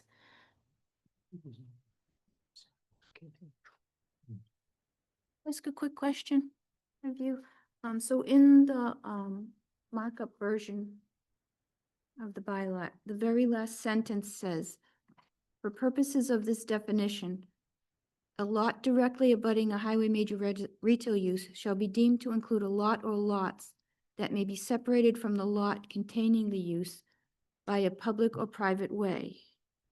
What does that mean? It means that if you have Washington Street and Causland, that you can have some out parcels, maybe a restaurant or a bank that is a standalone facility. So that as long as it's abutting a road that abuts this lot, and if you looked at the picture, it's really the Washington Street and Causland Drive there, Mhm. and that front parcel around the building that would go in there. This part, yeah, Yeah, that right. parcel right You there. might have the ability to put a Small little freestanding, retail. small little retail, that is, it has to abut that road though. It can't abut the highway. So it doesn't include crossing Route No, 9? no, it does No, not. It's No, restricted to Yeah, that. it just- has to abut the road. That's why that abutting the public lot. The other thing too, that a project of this size is probably going to require a MEPR filing, which is going to go through, so MEPA is going to weigh in on access of local roads and anything of that nature. So there's another level of review there. And the reality is that we're accomplishing the same with an overlay. If we would switch this to an overlay now, I don't think you're probably not going to a town meeting until whenever. And I don't think that this is going to be around. So, I mean, You want to respond? Yeah, I don't think it's that confusing to switch it to an overlay. it's a When- public process though. Yeah. This is it. When does the warrant close, Mr. Dennington?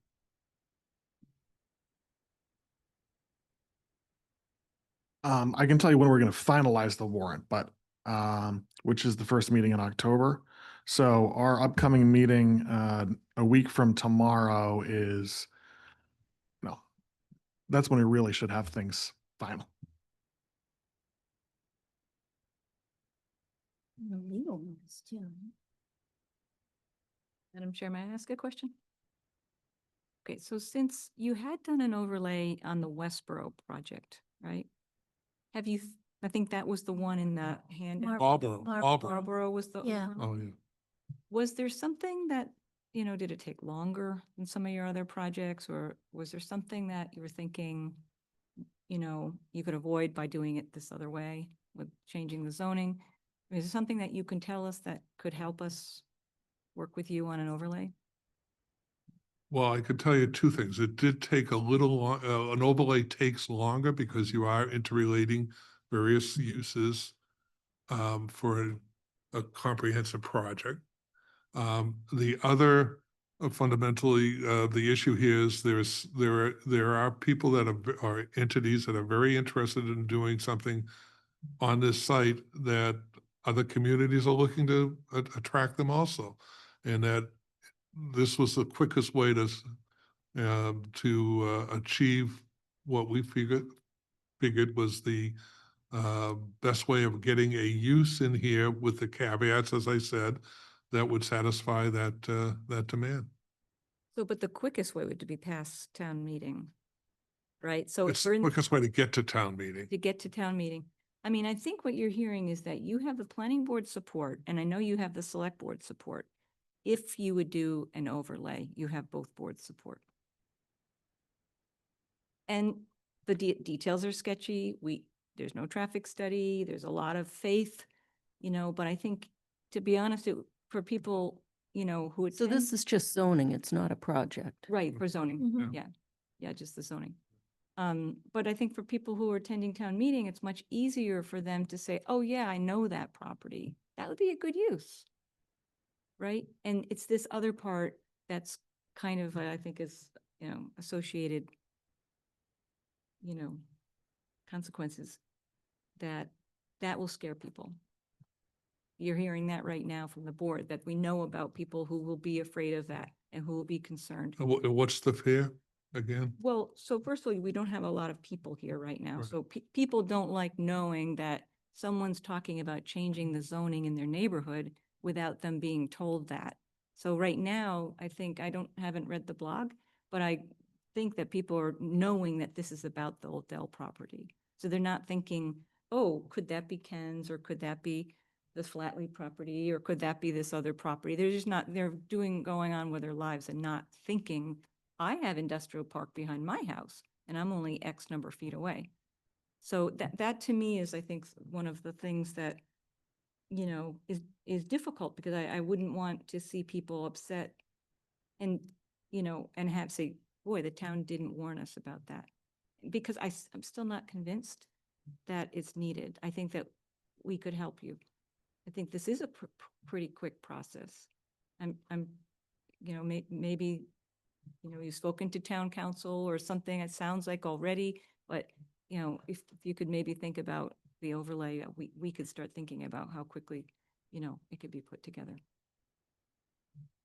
Yeah, and just to clarify, the overlay for the MBTA, the writing, the zoning didn't take any time at all. It was all the mapping sessions that we did, all public outreach for that. And you didn't use a state format? No, No? we used a engineering firm that was recommended by the state through a grant. Right, who used the state format for the overlay, right? For the shape Right. forms, are you talking about The the state shape? form- We ended up using the shape forms. Yeah, yeah. Yeah, but Yeah. that's correct. Mr. Dennington. Yes, so I was debating whether I should offer the comment that I was about to suggest, but I think it might be appropriate now. I just wanted very briefly, I thought Lisa's suggestion about how to, the language that she suggested made a lot of sense to me. And when you think about it, I mean, the intent of where that language is going is to minimize, traffic impacts on roads that are significant and scenic. So I thought that made some sense. And I'm not going to get into the, policy issue that this board is talking about, other than just to stress from the select board standpoint. I was on the ZBA, and then I was in the advisory committee and the select board.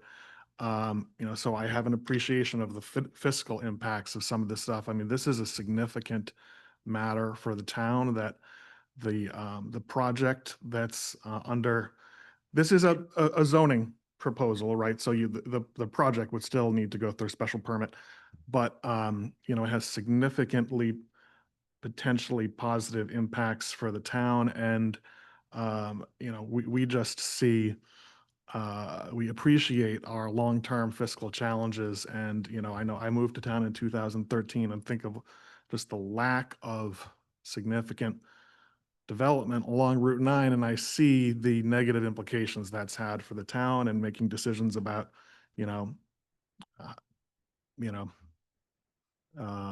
offering the type of, maintaining the type of services that we want to provide. So I'll just leave it at that. Thanks. Thank you. Can I add one final thing, Mimi? Sure. So I am not, and again, I'm not trying to be disrespectful as I say this, but I am not as hung up, maybe hung up's not the right word. I know I'm saying this wrong, but I think that there's an alternative to an overlay. And I would hate where we only have a couple meetings left before town meeting to kind of reinvent the wheel. I think that's almost more confusing than where we're going now. Again, I'm one member. That's just my thoughts. We all want this proposal to go through, and we all want to see the town benefit from what a potential project on this site could do. I don't think there's any question of that. I just worry that if we get too stuck, that's a better word than hung up, sorry. If we get too stuck on one piece that, I mean, if there's language, and maybe my language isn't it, Marnie, maybe, and Debbie, and Mimi, maybe I'm not hitting the point that needs to be hit and I'm not understanding, but I'm just, again, I think it behooves us all, as we've said, to get something done and go to town meeting, but we're what, two meetings away from the select board finalizing something? And I would hate for an opportunity to be missed. No, but Andrew said it needs to be finalized by next week. Come on, throw Come on, yeah. Andrew. Can I throw a comment out? Couple comments, Madam Chair. One, the idea about the scenic road, if you could say that at the time of adoption, at the time of the, tie it to the time of adoption so that things don't change, that the property at the time of adoption by town meeting isn't on a scenic road. Does that, or that you cannot mitigate, I mean, that would clean up this one.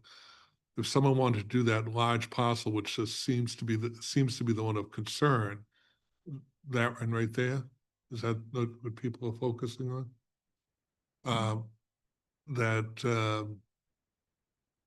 Does that help you at all? That it can't access onto a scenic. And the other thing too, as my partner points out, from a commercial standpoint, who would want to develop commercial space up there in terms of retail space because it's so far off of Route 9? You need signage. You'd have no visibility. You'd have it from 495, I guess, but you wouldn't have it from the intersection there because you have the cloverleaf that is jurisdictional from the state. I don't know how far the state's jurisdiction would extend, but that would be a very difficult retail site if you were to try to impose something like this on that. May I just make a quick comment? I think all the other parcels are in play, not just these. Maybe these are the high, the ones that are on people's minds. But I mean, the Ken's property has come up. If, for example, you were to change, somebody were at town meeting to change the setback, that changes that situation as well. That's an unintended consequence because that has nothing to do with your project. Right, but that requires someone to amend it because they couldn't use this because that abuts residential property.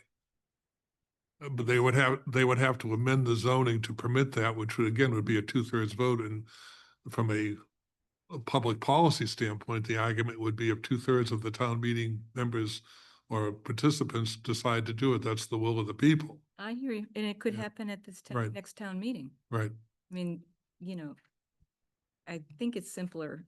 I mean, could it be done? Let's just put it out there. Mr. Dennington is giving us a time frame by which the select board has Well, to have. a zoning, an overlay district is a different animal than a straight text amendment.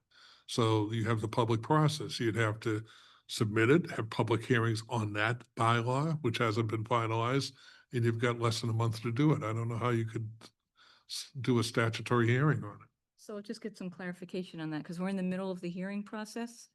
And so I believe that the warrant can be changed.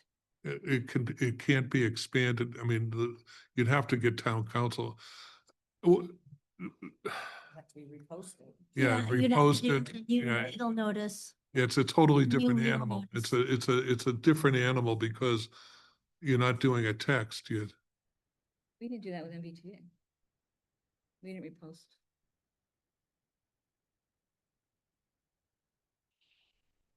So I wondered, if we can stop going round and round and have a discussion with town council about Lisa's, proposal in the overlay. It's unfortunate there was a discussion about overlay and no one on the planning board was included in that, so I don't know what that discussion What was discussion? with town council. Oh, no, that wasn't intentional. I just said that there was a question about an overlay. And my comment to town council was, I don't know how you could do it in a short period of time because an overlay, and I think he agreed with me, which is, you know, a integration of a distinct tract of land to provide for some unique uses. And that's a process that is somewhat different than this. And that the timing to do the public hearing and a notice is not there. So, just to clarify, so I understand, Yeah, so the overlay would just be this lot? It would have to be that It would whole area. be Well, more it than could- that lot to could make be- it work. could be more.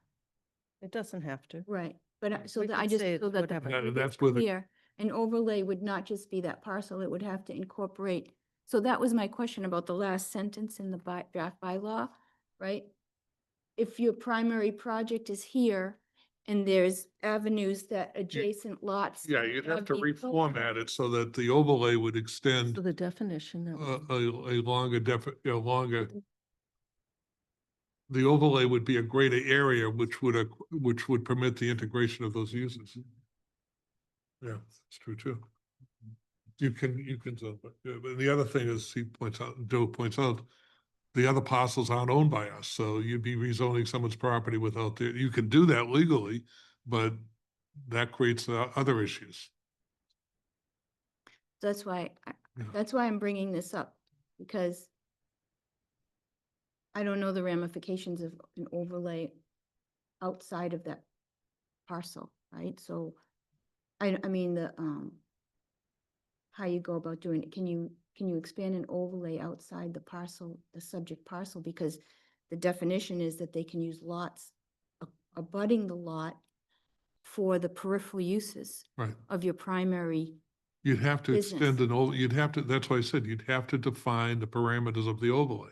Okay. And that's not only is there a text or a new bylaw that you'd adopt, but you have to do a zoning map change because now you're gonna have a different designation besides purple. Because it expands beyond this lot. It would be a separate entity. It would be a separate zone called the highway business overlay, which would be, you have to amend your map.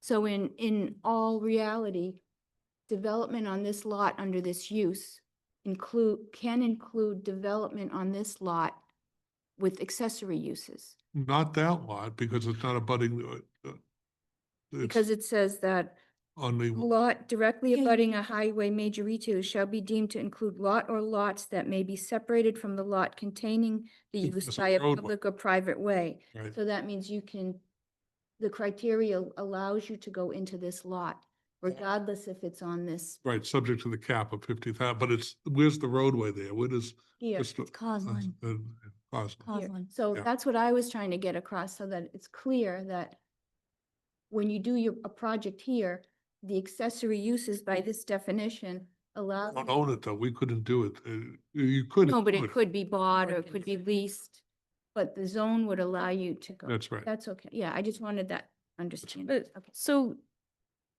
our public hearing notice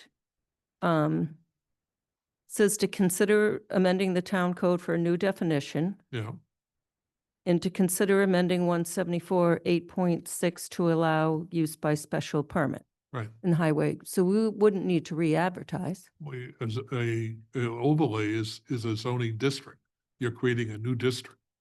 It'll be a new It's section not of the it's not a bylaw. definitional, it's not a text amendment. You're creating a new district. That's why it's more complicated. It's not a text amendment. This is a text amendment. You're amending your zoning text. Okay, Can I offer a suggestion? sure. Because there's such a short window potentially to get this done. Can we consider scheduling another meeting in between? If we want to hear from council on the two different options and get his thought on this. I just worry we're gonna run out of time if we don't do potentially a special meeting to iron this out. So we can at least have at least one clean meeting going into town meeting where we can really educate people on what we're trying to do. So that's just a suggestion. Maybe next week we can get a feedback from town council, or town council can attend via Zoom even, and we can have these discussions. I think it's important for all of us to have our points of view heard, and to get town council's feedback on it. So that would be my suggestion. If people have availability next week, we take the opportunity and schedule a special meeting for just this. I'm fine with that as well. My strongest points for you as you think about this are, we have a month and a half. Who's going to present this? That's going to be your biggest thing. You guys sure can present it, but you want someone I who's a understand. committee member to present this. Yep, That can be compelling. yep. Sharing again? I'm not. I'm not volunteering. So that's what I'm saying. You have No. to find somebody who can, because if this is what you want to do, if you want to go forward with the zoning, if you believe that this is the best foot forward, you have the select board appeal, advocacy. We want to do the right thing for our town. I do not want to put a spot zoning in. I would prefer to put overlay. I've been very clear about that, but I think that's going to be your biggest component. In a month and a half, you have a very short window to convince this town to vote 2/3 in favor. No, I understand. Could I, it's not spot zoning. It doesn't meet the. I understand that, but from a layperson's perspective, we are changing the zoning for one particular use. And in my perspective, I'm a biotech professional. I consider it spot zoning. The people that I speak to, the community members that are asking about it, are saying, well, why are we changing the zoning just for this one use? So that's how it's perceived.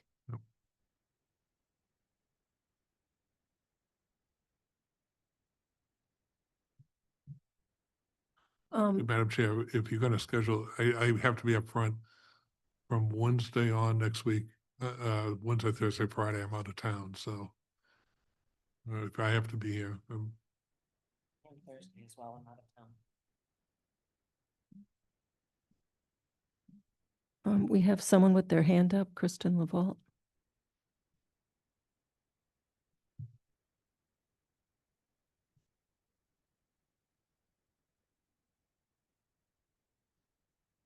Hi, Kristen.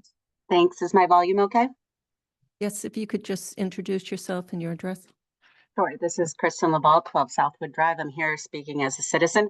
I was not planning on speaking, but having listened to I just want to say I am your citizen listening in. I am your layman, although I probably know a little bit more about what's going on just through in town with my involvement with other committees. You will 100% lose people if you don't go with the overlay, in my opinion. First of all, I've been listening to this entire conversation, and even I started getting confused, but unintended consequences is absolutely going to be on people's mind. There's a lot of sensitivity around property and real estate in the town right now.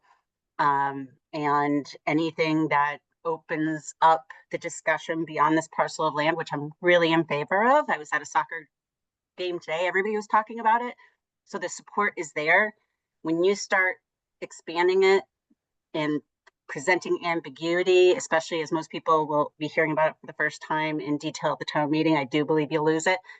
I think that what I'm hearing is that we're trying to just work because of the time limitations, and we shouldn't do it that way. Like, if this, I want it, we all want it, but like, I don't want to force it in just because we're looking at the fact that the warrant needs to be closed. So, I just, all the comments made today, but especially those of Mr. Miria, and Ms. Houlihan, I couldn't agree more. They are spot on. Thank you. Thank you. So a meeting on next Monday?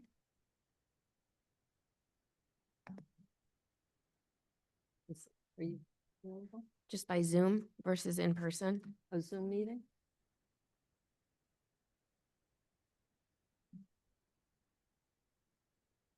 Fifteenth? Would we ask town council, Mimi, if he can join? Well, yeah, that's the point. that. To get his schedule. So if he can't come, we're, yeah.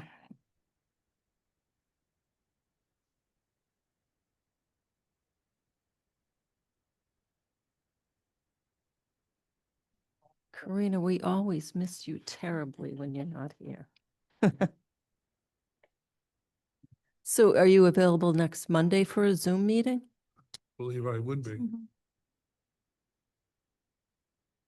Madam Chair, can I ask one question while Sure. confirms this calendar?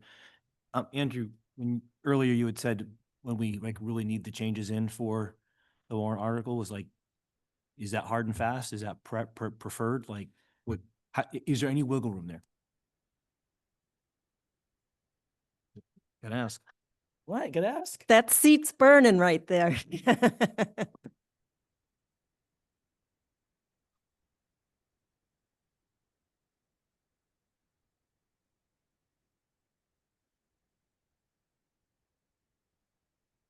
So we want to avoid a situation where we see things, for the first time, right?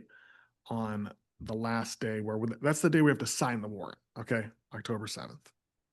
So, also over the years, we've been having situations where things come really at the last minute.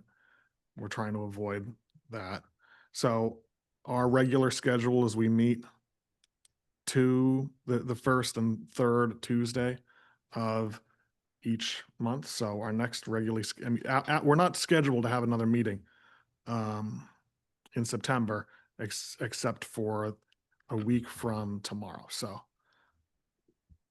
I haven't really directly answered your question, but I'm just giving you out the dates here. I mean, it makes sense to move the process you're talking about. I think this is healthy that, to have a standalone meeting to talk about this, and we'll just take it one step at a time.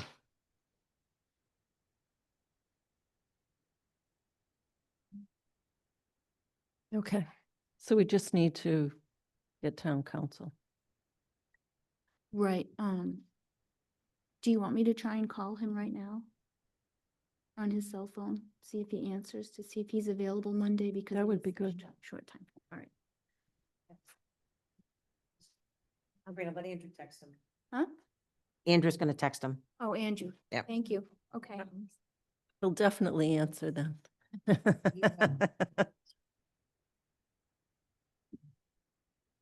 And I apologize, Mr. Buckley, I didn't give you a chance to respond whether or not you are able to attend on Monday. I can do Monday. yes.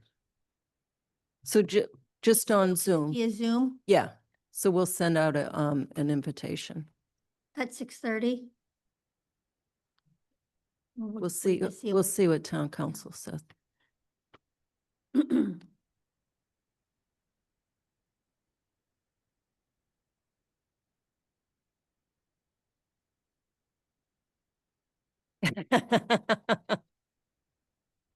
And thank you. We just want to get this right because this is Yes, we important. do also, if we can come up with another solution to limit the concern about exterior process, we'll try to come up with something like that. I think the scenic road idea has potential, but there might be others. Yes. 15th. 6:30. One moment.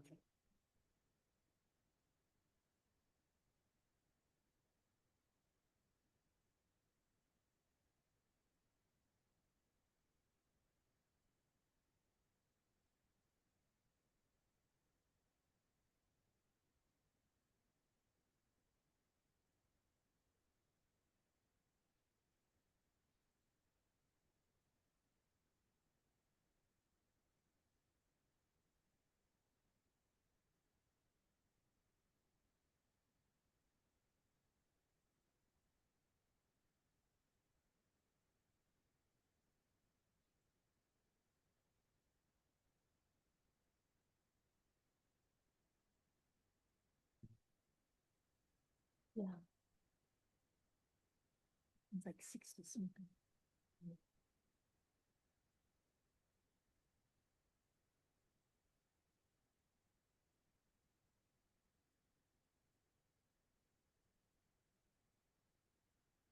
This one's 16 acres, this one's 25.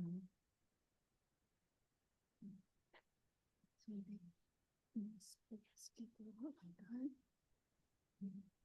But then like, how does it?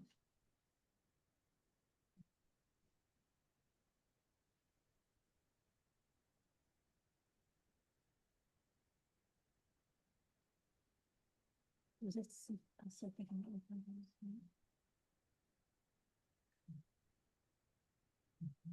And then, like, does it fit all the criteria, right? The highway major retail part of our. And you put it 6:30 in her? Did that, it's in industrial park there, I don't know.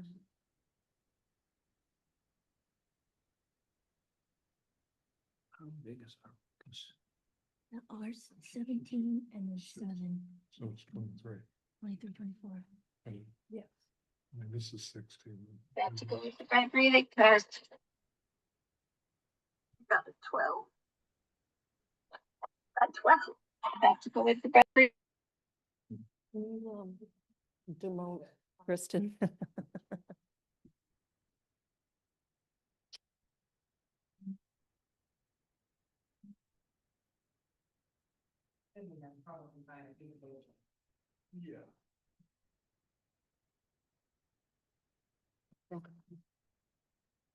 But it was all under the, there was something. Says yes. Jay says yes. Awesome. Do you want us to send you an invitation to Andrew? Maybe out of town. Okay. All right. If someone on the select board wants to. Okay. And let Karina know or Colleen to, if they want to come, we'll send an invitation. Because we're Zooming only.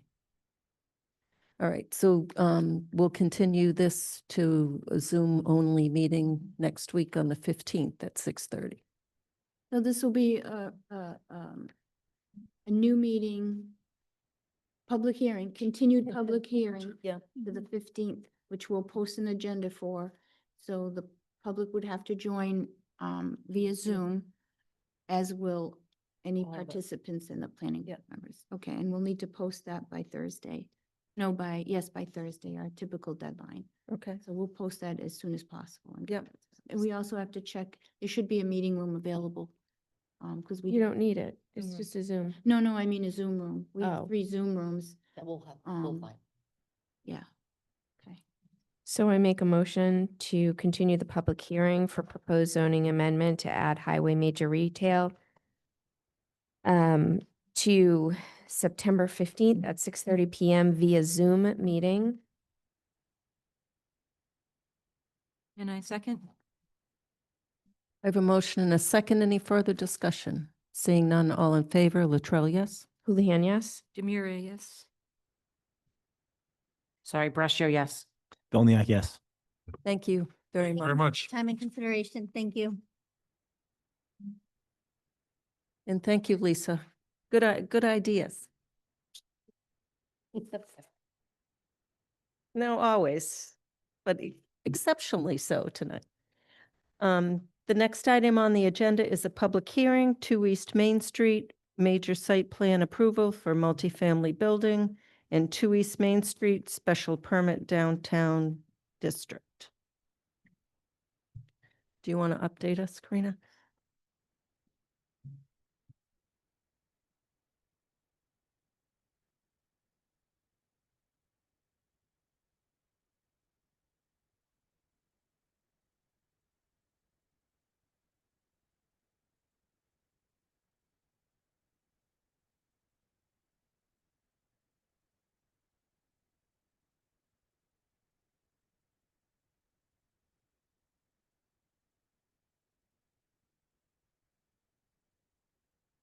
Okay, so, Alan, you can't vote on this project because you've already missed.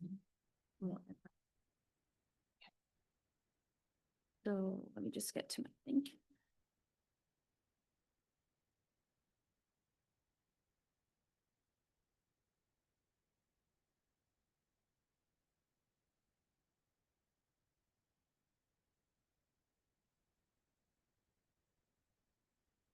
Hold on, give me 1 second. Okay, so, this is actually Planning Board's public hearing number 7 regarding the multifamily, proposal at 2 East Main Street. Previously, it was mixed use, but then, it was switched over back in March 24th. And we received submission number 3 from Peter Bemis on August 28th. And in this submission, Oh, good. the new proposal is for 8-unit residential building.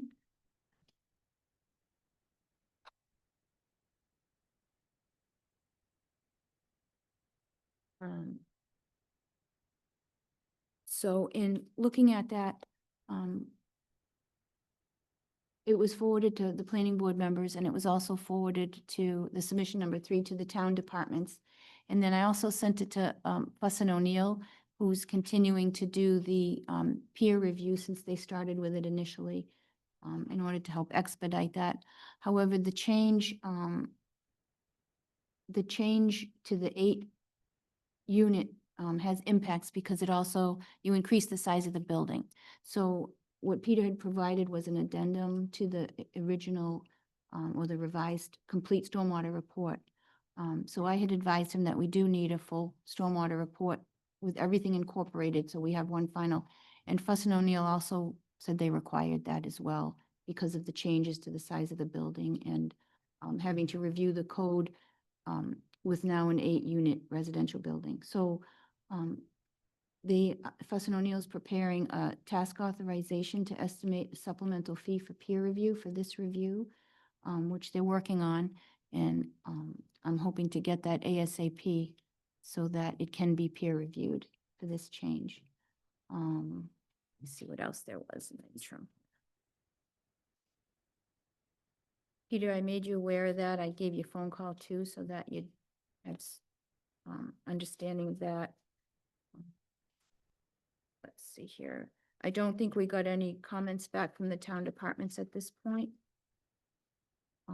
We did prepare an extension request since the deadline, decision deadline for this is September 12th, and our next meeting is on the 29th. So we have that to sign if it's needed. Okay. And that's where we're at. So we're at submission number 3 for the multifamily. Good evening. I came with a signed copy, which I will hand over Oh. somewhat reluctantly, but I'll hand it over. Thank you. Good evening, Peter Bemis, Engineering Design Consultants. So I'll start with, because I wasn't aware of this until today, the emails. Karina did forward an email with her exchange with Fuss and O'Neill, and that's why I gave you the handout this evening. So the change to the site plan is a building footprint that is 410 square feet larger than what was previously submitted to Fuss and O'Neill for review. In reminding the board back on March 14th, when we got the peer review comments, there were 4 comments, of which we addressed on March 31st. The first had to do with total lumens for the project, which is a project waiver. If the board doesn't support the waiver, I'm fine with that. We can cut the lumens down to what's allowed in the district. It's just unfortunate that the district didn't recognize it downtown for this use, probably needed a few more lumens than we get. But if you don't give us the waiver, I'm fine with it. The other item was a second curb cut, which we deferred to Southborough Fire Department to discuss that because we don't want it as a design feature. It would be impeding traffic at the intersection with Newton Street in East Main. Fire Department concurred and didn't feel as though the second means of egress was necessary. The third item was Conservation Commission having a complete package. They have a complete package. They've actually extended their permit through July 18th of 27, which I'm probably going to need at this point because we're still not getting anywhere quick here. But we're good for another almost 2 years. And then The record for the FAR for the project, 0.4 is allowed by right. 0.5 is allowed by special permit. We applied for a special permit. And the FAR for the 8-unit project is 0.446. We were 0.42 before with the 6 units. So I don't feel as though Fuss and O'Neill has a great deal of review here.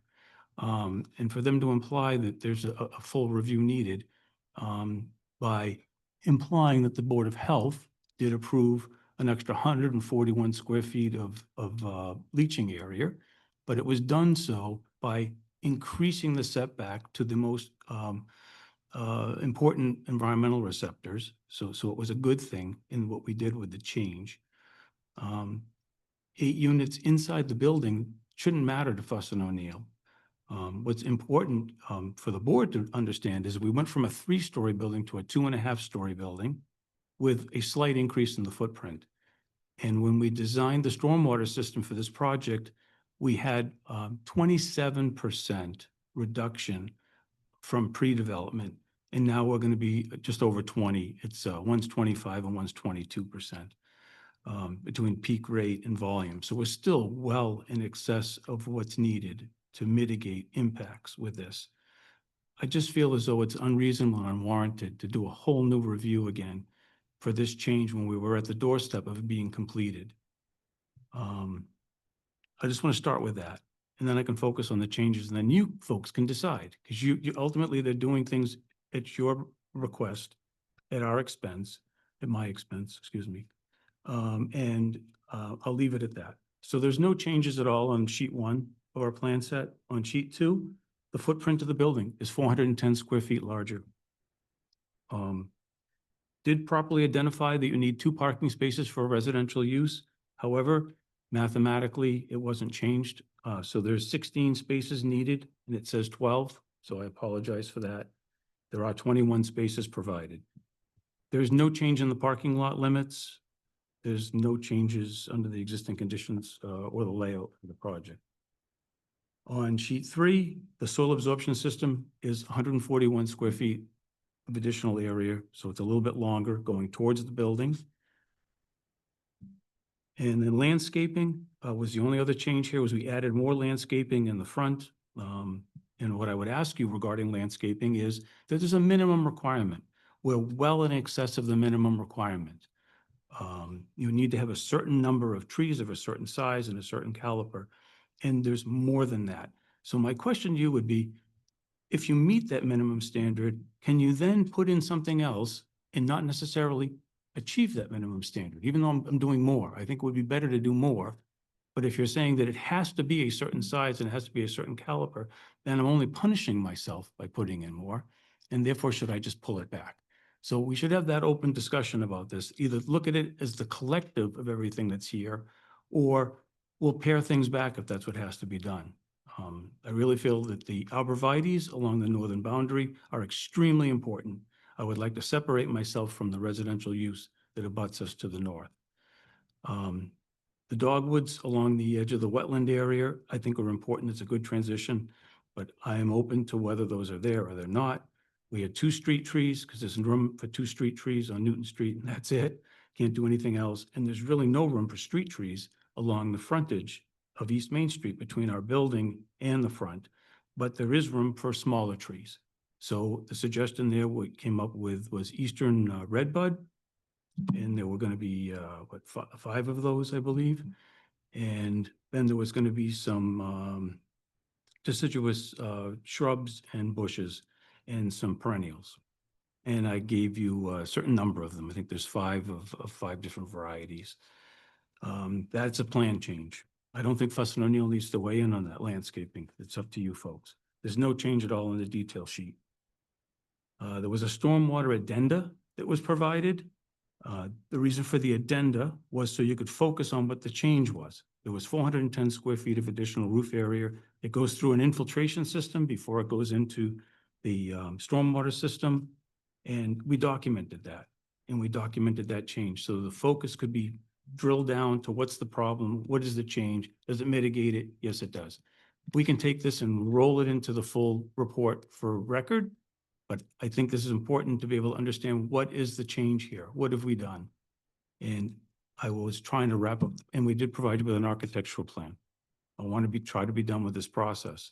So be happy to answer any questions, and I would ask for your support in having Fuss and O'Neill limit their review to the changes that have been proposed and not a complete review again. Thank you. Peter, just to clarify, when you provided the submission on the 28th, I did explain to you that we require a complete stormwater report and that you should integrate that and that you could, you know, express your concern here, but that we would be requiring it. When I did send it to Fuss and O'Neill, I looked at the budget before I do that. The peer review budget is exhausted from your prior submissions. First I know that is tonight. You've not told me that there was no monies in that budget. Well, when I told you we needed a supplemental TA I on, found that out in the email. yeah, I know, right? So Monday was a holiday and Tuesday I sent it to Fuss and O'Neill and that's when they said, we need to do review. They want a full, complete stormwater report, not just an addendum, and they agreed with me, okay? So it's not to try and make things difficult for you, it's that we have to kind of treat everybody the same, and for a reason. In the future, and I've run into this several times, I'll look at a file and there'll be a partial submission of a stormwater report, and you don't know where it is or what it has to do with the project. It's totally confusing. So we make it a standard that when you're changing, and we make tell everybody, if you're changing anything to the stormwater, you have to submit the complete report. And that's what gets reviewed by Fuss and O'Neill. Now, whether they review everything in detail again, they made a valid point that it's now 8 units, which does impact what you were indicating in the zoning code with the FAR. It may not change the outcome of what you're presenting from the 6 to the 8, but they still need to review the plan and say, well, your parking calc is not correct.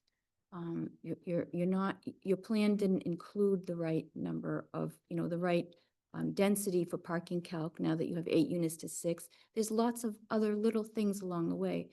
I'm not seeing that they would do a full-fledged, you know, but things that you did change on the project have to be reviewed.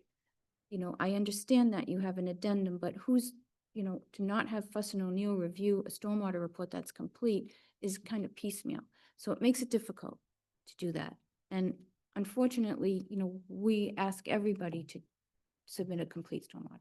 So I'm not trying to make it a separate process. What I am And Lance- suggesting, though, is to give another 120 pages when I can boil it down. And honestly, it's just the cover page that explains it all. The same HydroCAD But it's an analysis is addendum. attached. You're right, but it's changing it changes the project when you change the footprint of the building. And you also are changing the impact to the infiltration system, right?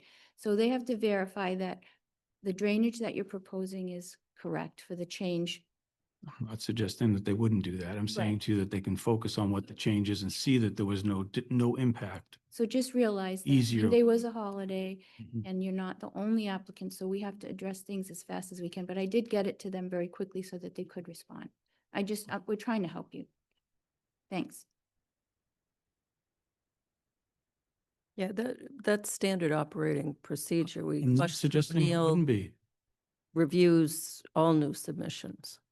Yes, but they were coming back and saying it was going to be a complete review, which was very frustrating since we were at the doorstep. And unfortunately, this project has been dealt some bad hands along the way here. And I've tried to accomplish what I can with them. I'm on my 7th building inspector, my 7th building inspector. Every one of them interprets things differently. And no disrespect to the current gentleman, but you know, he sees things totally differently than the previous one in many respects. They come to things from a different vantage point. So it's not just what happens here. I have to then make this work when I go get a permit from their office. So it's difficult, and there was some challenging things that had to be resolved. That's why there was some continuations that were unplanned. And I came here at their last meeting. Unfortunately, I was behind the group that just left, and I waited for a while, and it was like, this was getting to the point where no return, and I just left. And I sent Karina an email saying, thank you, I'm just going to continue. Because I couldn't give you the download of where I was at, because I had been meeting with the building inspector on some issues. So, Okay, well, we're certainly working with you. okay, I'm not We're suggesting. hoping that you'll work with us. Yes, but I will roll this into a full drainage report. But again, I just don't feel as though it's fair to then come back and suggest that they should be getting a fee that's commensurate with a full review again. That's all I'm saying. The That actual would be terminology, Peter, was this change will require close to a full review. We will need to review against the regulation because of the change in number of units and the review of new stormwater and review of the new stormwater report because of the change in the building footprint. It may be a small change, but it has a big impact on the review. I agree, a full stormwater should be provided. This change affects more than just peak flows. There are other stormwater standards this change affects. And that they would put together a supplemental TA. And that doesn't mean, we'll see what they say. And if it's unreasonable that their TA says, I look at those and I review them, and if they're not reasonable, I push back Okay. to save the applicant any costs that are unnecessary. So they are vetted. I wouldn't just let them do something they don't need to do. Okay. So, I mean, the building is substantially where it was when we started. The parking lot hasn't changed a bit. So, okay, thank you. Ms. Houlihan.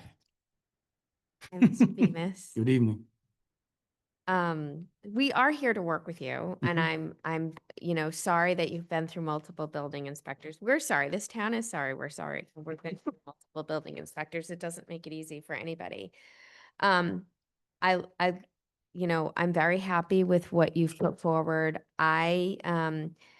My whole comment, is going to be that I don't see anything that where my focus is. I don't see anything that I have changes to or impacts. You mentioned the parking just on the sheet 2, just needs to be small changes there. I think from my perspective, the biggest issue in that area, as we know, is water and stormwater. And so I do think that we, as much as it is painful, moving from the 8 units, I do think we need to make sure that your abutters and the planning board are comfortable with the revision from 6 to 8 units, and that it's not going to create anything, and you've been able to mitigate that flow. And so if I feel that you've done that and the Fuss O'Neill comes back and they're satisfied with that, I'm happy with the plans. Thank you. Mr. Maria. Hi, Peter. Good to see you again. I just, I don't have any concerns. I just wanted to mention, I think that the board had discussed that second curb cut question, and I recall there was maybe a letter from the fire department saying they would park on the street. Right. Or something like that. So I think that one should be taken off, because I think that's all agreed. Yeah. But in general, I don't have any issues. I'm glad to see, it looks like the stormwater analysis is going in the right direction. I'm sorry about that too. But happy to see the results. Okay. Thank you. Ms. Braccio. Good evening, Mr. Bemis. Thank you for hanging out. At least it's not like 10:30 or 11 o'clock tonight. You still make it home at a reasonable hour. I have nothing further to add. I agree with what Ms. Houlihan said. I'm happy with the project. I think, once we get past this final hurdle, and again, I'm also sorry that, you had to jump through quite a few hoops with the building inspectors and whatnot, but, our goal is to get this done for you, Peter, as efficient and as quickly as we can. So I look forward to hopefully getting this approved rather quickly for you. Thank you. Oh, and no, Alan, sorry. So I had some questions when we were last here in March, and they're Mhm. still the same now. Okay, shoot. So the lighting isn't changing, but No. is there any reference to lighting on this new plan?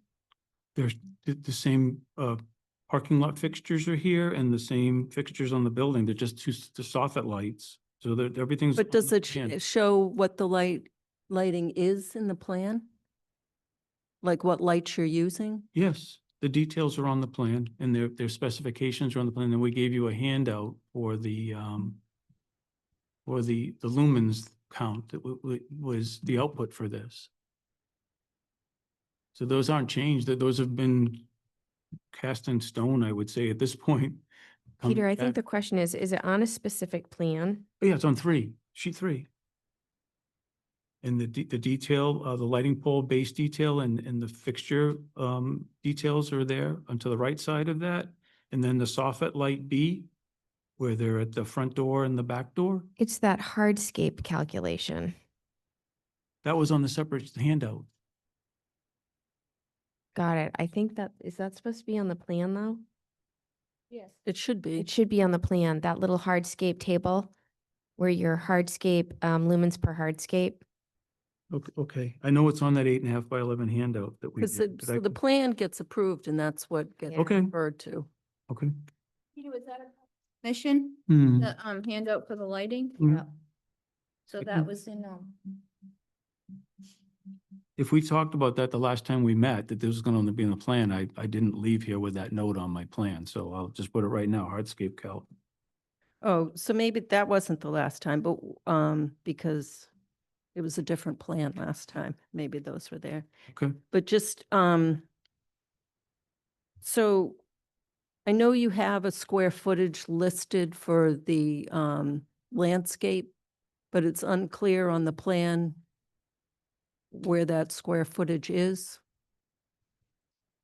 Like it doesn't say, You want- like the front is so many square feet, the sides. Okay, I mean, it's there is only the perimeter. So would you like it broken down of what's along Newton Street and what's I would, along? I would like, yeah, I would like it shown that it meets the bylaw. Okay. And so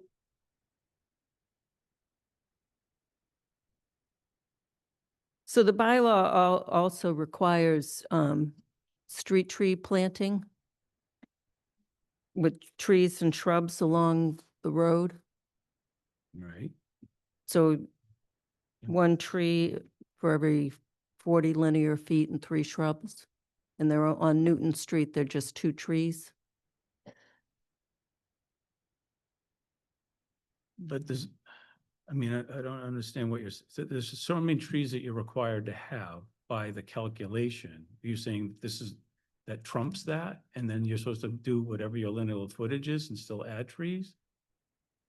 Because there's a building, I don't think I really want to try to fit a street tree between the building and the street there, but that building is 42 feet long.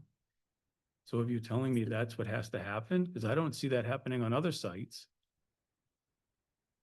Well, There's a lot of frontage, there's a corner lot, so I have frontage on 2 streets. right. So I understand you're not putting a bunch of trees on the front, but there are only 2 trees and nothing else on Newton Street, no shrubs or anything. And then the trees over on the northern, there are only a few, but the landscaping doesn't continue up and you're required to have a 10-foot landscape buffer all around the perimeter.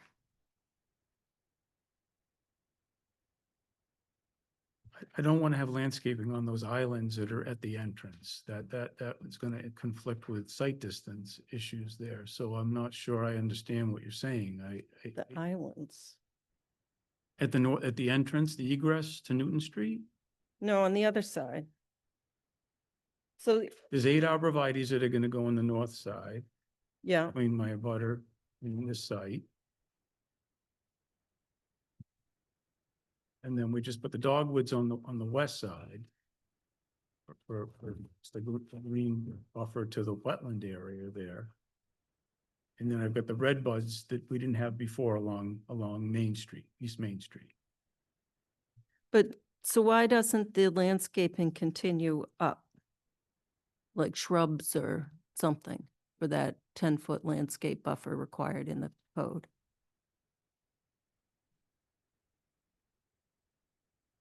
I have some lawn areas here. There's not very much lawn area either. I don't get what you're driving at. You want more landscaping in those islands? That's the only thing that's. So the code calls out for certain things and it's not meeting I think it. I'm doing more than that. I don't, well, so I'd like proof of that. Well, Also, if you just look at the sheer numbers of how much is being provided, that's why I'm saying to you, when you look at the landscape section,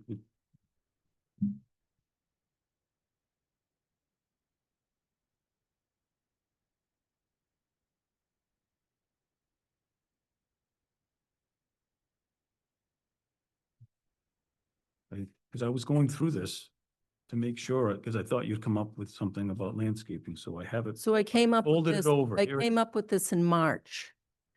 but I don't remember leaving here with a to-do. That's all I'm getting at. So if you come to section, ratios of parking spaces to trees. Okay, so you're supposed to pick, it says choose one column of trees only. And you can, we're 20 parking, we're 25 parking spaces because it's 21.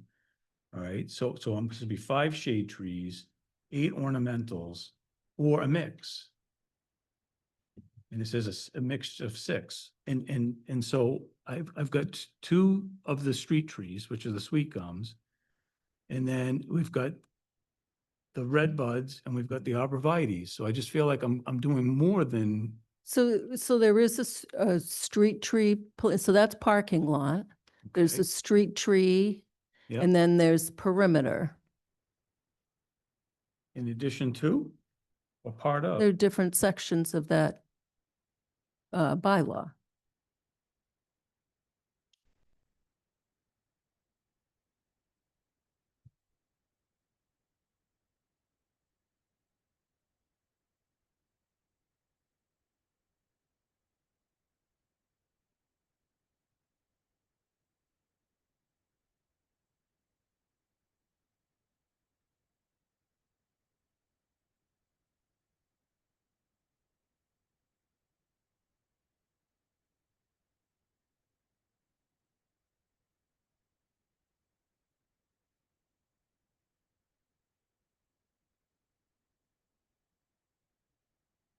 So are you referring to 10? Landscaping item 10?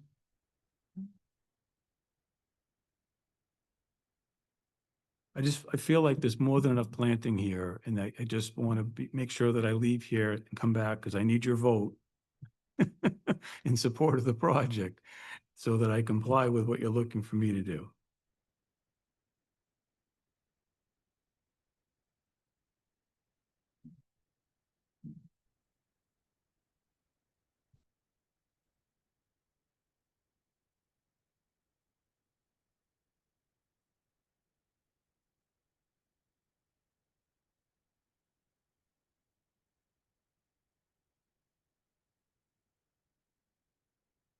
So,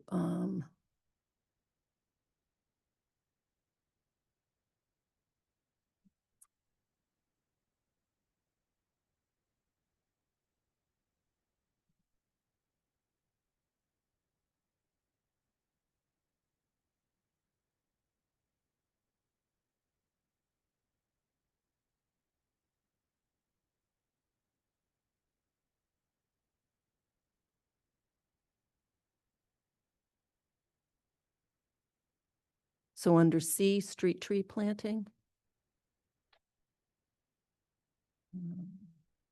Yeah. Side and rear, wait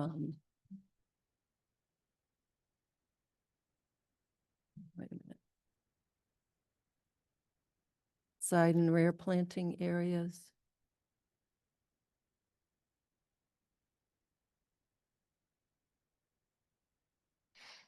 Okay, but just, I guess in general, what do you feel is lacking in what's been proposed here? That the front of the building along East Main Street, I wanted some separation from the building to the street. So the front, I'm good. Okay, so you're good with what's happening there. Okay, so then let's just start and go around Newton Street now. What would you, because I'm trying to take a sidewalk that doesn't exist along Newton Street. I'm bringing it onto the site because I feel as though it should be part of this project and it connects at the building. So we brought it in. So there's a little bit of green space there, but it's not much to work with. Again, some perennials could go in there. I think that would be maybe effective. I'm just concerned about something getting a little too large because I don't want to block Sight distance, I don't want something that's gonna be between a pedestrian and the street either, that's gonna be a problem. Something that's gonna grow into someone's walking path. So it's gotta be something small and low lying, and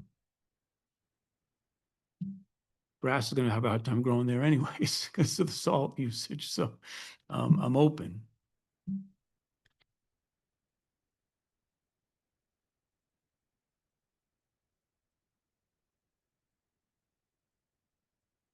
But whatever I do is gonna end at the property, and then you're gonna have the town land on the other side, and I think, maybe we have half a chance of having the lawn maintained, because we'd probably be doing that as part of this project, but I just don't wanna put something there that's not gonna be properly maintained or look awkward. How about a couple other shrubs interspersed with the sweet gum there and on the corner? Okay, so some shrubs through there. Yeah, just a couple more. Okay. Give a little more green. And then on the other side, it stops. And that's because you want some lawn space there? I just want to have I don't want to compromise sight distance at the only egress we have. No, on the other side, abutting the railroad track. I mean, well, originally we had a sidewalk over there, but we took that away because I just don't think people need to traverse that side of the site. And I certainly don't want to encourage people to use it as a cut through. So sure, you want to put some landscaping through there, that's fine with me. Always, anywhere. Okay. Okay. And are those existing trees, are those on your lot or are those on CSX? That really nice evergreen is on CSX. That's what that circle is right there. Oh, okay. And there's another one I identified there up above too. All right. There's actually a tree. But those are on their property, so they exist if they say so. Yeah, that's true. Yeah. Okay. Yeah.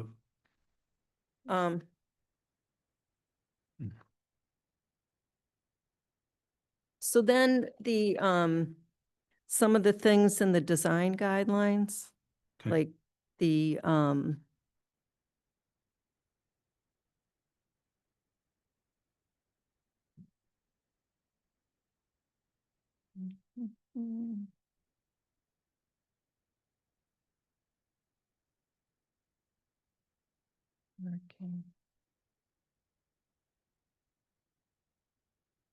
The material, wall and roof materials, colors. So it can't be vinyl, and it doesn't say. Okay, so where are you at now? In the design guidelines for the downtown district, which isn't part of the code, it's on the planning board website, Oh, referred to at the meeting on, in March. okay.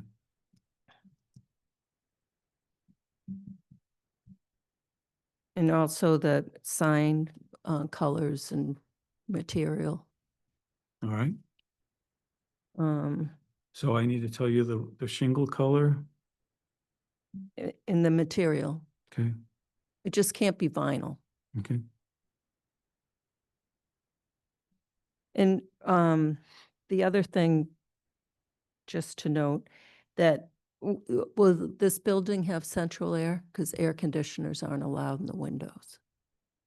Oh, yeah, this would have it. Okay, Yeah. all right. So that's not that. Okay. And then the, as Karina mentioned, the parking calculation is, Yeah, I missed that.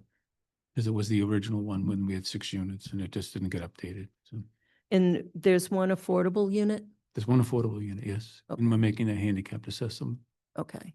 And is that referenced anywhere?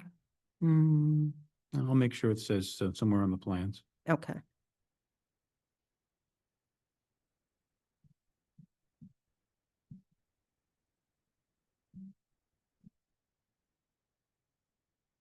Peter, just to be clear, as far as the lighting goes, you have to put the fixture table and the hardscape calc on the lighting plan.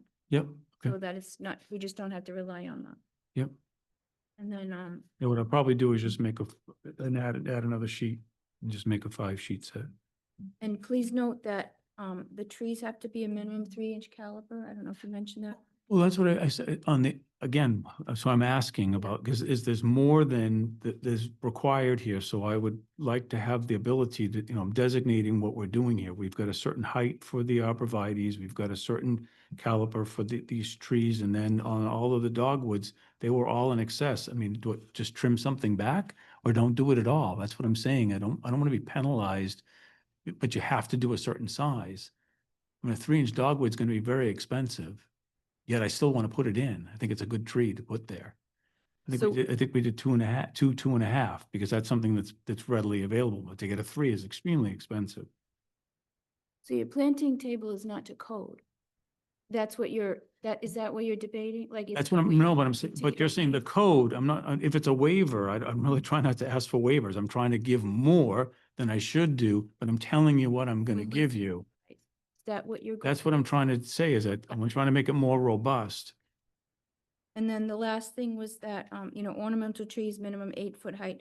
No, and then the substitution note to be approved by town planner was not on. Standard That's, native we captured species. that on 200 Turnpike, and I captured it on Meadow Lane, and this one hasn't gotten updated yet, so And then yes. First comment was no sign detail, which I think you just talked about with the design guidelines. that you But have to show. it doesn't have the materials, but we just, it's an ugly sign, but it's just one that we had, so, Yeah, but you but it's should- on the plan. Is it? I don't think it should be called out as an ugly sign. I don't think that meets the design I know it guidelines. doesn't. I'll just change it. Is the location shown or detail of the size and height of the sign? Yeah, no, it's shown on the plan. It is in the. Yeah, it's just not it's not very good. Okay. So we'll update that. Okay. Does anyone in the room have any questions or comments? Anybody on Zoom? For attendees, no hands raised. Anyone else on the board? So can I just ask what you, quickly, what you agreed to with the landscaping discussion that you had? Was it to update the landscaping plan to whatever you asked? Yeah, a few more shrubs interspersed along Newton. Okay. Few more shrubs on Newton. Okay, I just missed that. Thank you. Sorry. Yeah, and I guess I probably should have also, was creating a sitting area in front of the building. You saw that, right? Well, the permeable paver. Yes, yes, okay, just making sure we're on the same page with that too, okay, all right. So I make a motion to continue the public hearing to September 29th, 2025 at 7:20 PM. I second. Oh, hold on. Let me just amend that. Continue the public hearing for 2 East Main Street multifamily building major site plan approval and special permit downtown district. Okay, second. 7:20? 7:20 on September 29th, 2025. I have a motion and a second. Any further discussion? Seeing none, all in favor, Latrell, yes? Houlihan, yes? Demiria, yes. Brasher, yes. I make a motion to extend the decision due date for 2 East Main Street, MSPA and SP, special permit downtown district extended to September 29th, October 3rd, 2025. Second. I have a motion and a second. Any further discussion? Seeing none, all in favor, Latrell, yes? Houlihan, yes? Demiria, yes. Brasher, yes. Thank you very much. Have a good evening. Thank you, Peter. Peter. We're getting there. Yeah, and It's very exciting. Peter, as soon as I get that TA, I will forward you the copy. The task should authorization. we still get that before the rain calc, or do you have to have that? And you just, No, get me the drain calc so I can provide it to them. Actually, Karina, can we give him a copy of what I hand wrote Yes, you? yeah. Yeah, Peter, you and I did the lumen together and I have the guide, so you just need to. If you want, if you want to send it to me too, I'll make sure we're right. The next item on the agenda. Oh, is a public hearing. Oh, I need to read. Do you have the legal ad? Was the vote? Oh, no. Oh, public hearing for 34 Sears Road, scenic road, stone wall removal, replace new driveway.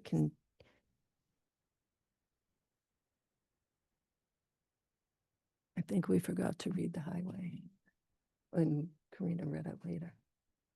So these two need to be read. Yes. So last time there was a question on the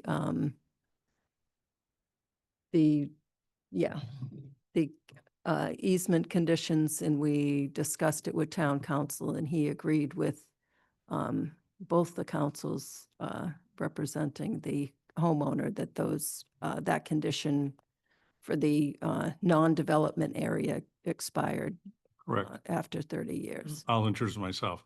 I'm Bob Moss. I'm good friends with the owners, the new owners who just moved in on 20 Sears Road. Kevin Delbers, the husband, and myself were the two developers of Madison Place, Southborough. I permitted it all, I built it all, and he was my partner. We also built several other apartment complexes around Metro West.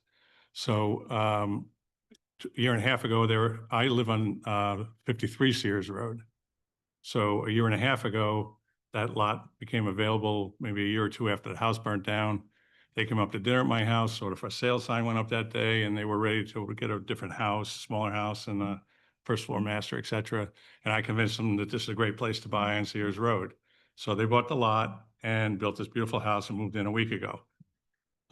What they didn't realize is the existing wall opening for the house that burnt down was built approximately 40 years earlier. And it was just a 26-foot wide. They had a little curved wall going in. And that was Bill DePietre's father, Bob DePietri. And after the house burnt down, they moved away to a more of a retirement community there. I think they were in the mid-'80s. They didn't want to build a new house there, and probably like the bad karma thing, because there was 2 fires at that house. I mean, the last one was lightning, but both accidents. And so the house was getting built, and of course, just construction people going in. And so my friends, the owners, never had a car and pulled out of the driveway.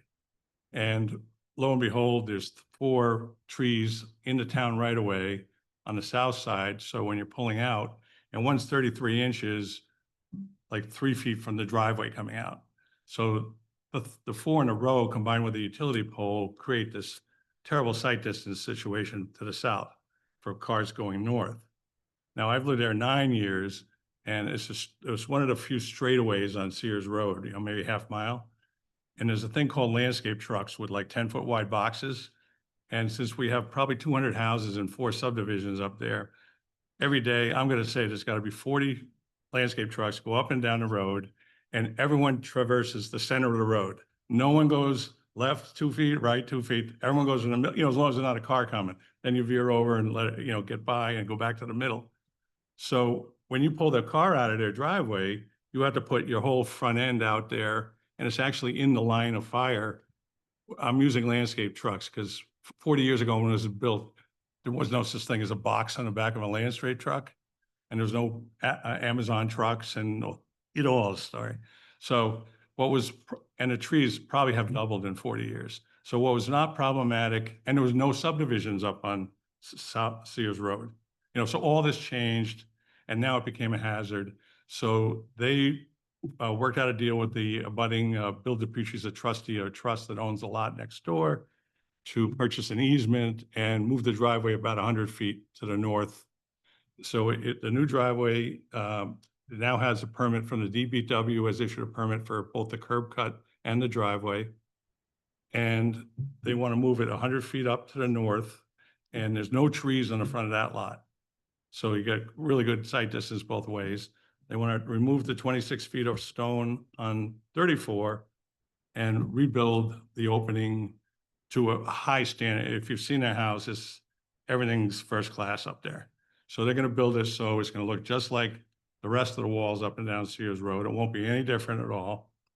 And in the new opening, they're going to stick with the motif, which actually the other one didn't have, of the farm posts, the granite farm posts. There's like 19 sets of those going up and down Sears Road there, which kind of adds to the whole aura of the scenic road. So they're gonna put antiques, granite posts up, just like all the rest of it. And I have up at my house at 53. I got them from France. They're antique posts, farm posts. And so we needed permission. So I know we kind of went sideways. I was out of town, couldn't come last week or 2 weeks ago, but their attorney, both owners' attorneys sent separate letters, which I think you probably got copies of, to the town attorney and to yourselves. And everyone concurred, the same thing. There are no more restrictions up there, and a driveway was never not permitted, period.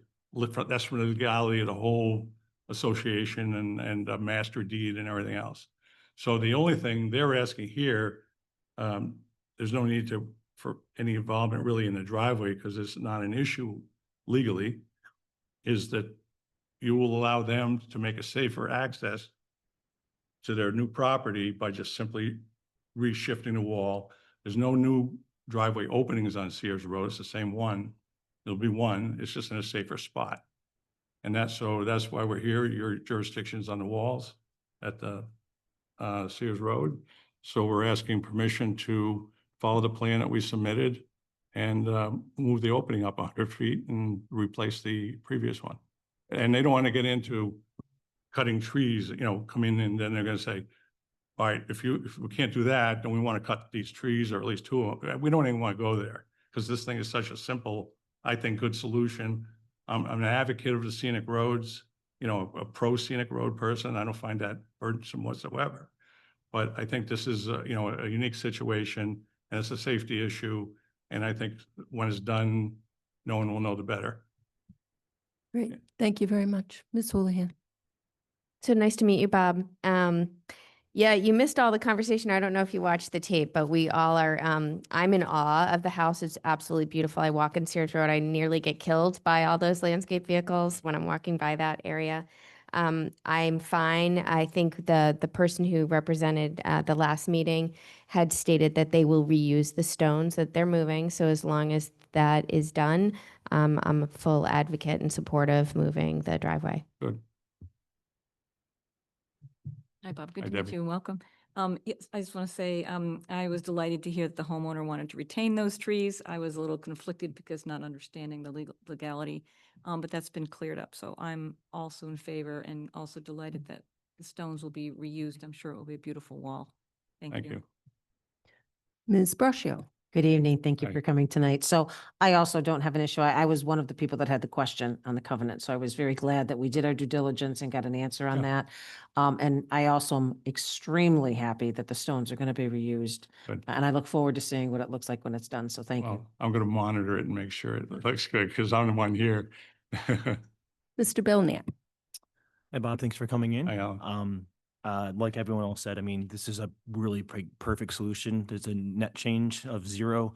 Things are going to look great. Nothing being torn down. And I am thankful that we had many smart legal minds to make sure that we're doing the right thing. So that's all I have to say. Thank you. Yeah. So really the stone wall is just a little portions being shifted. About 100 feet. Yeah. So, And no trees are being removed on the new lot. There's a bunch of trees in the lot in the front.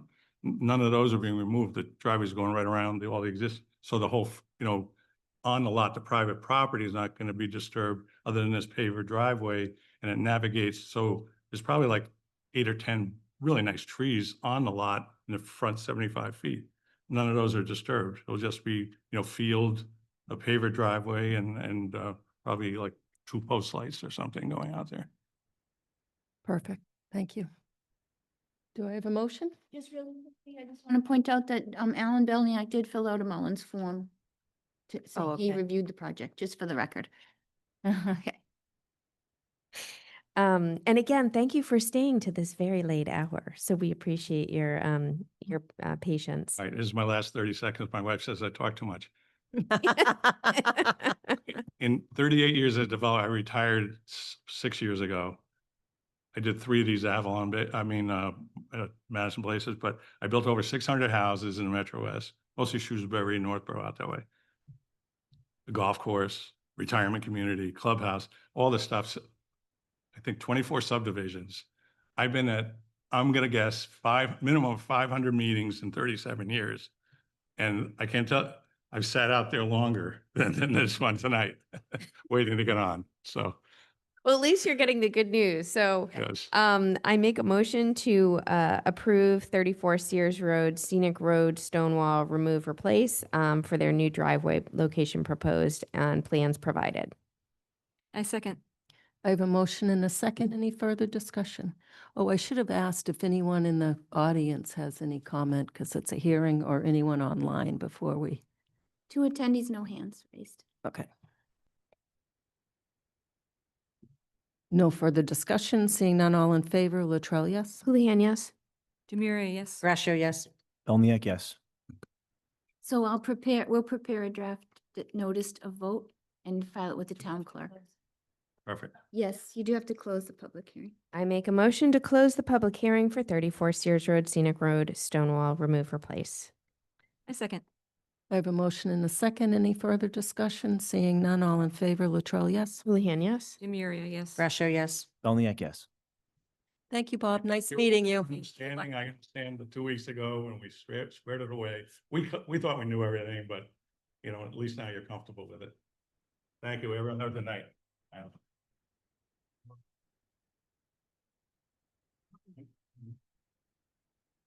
The next item on the agenda is a public hearing, proposed zoning amendment to amend the language for accessory dwelling unit. And you need to read the legal ad.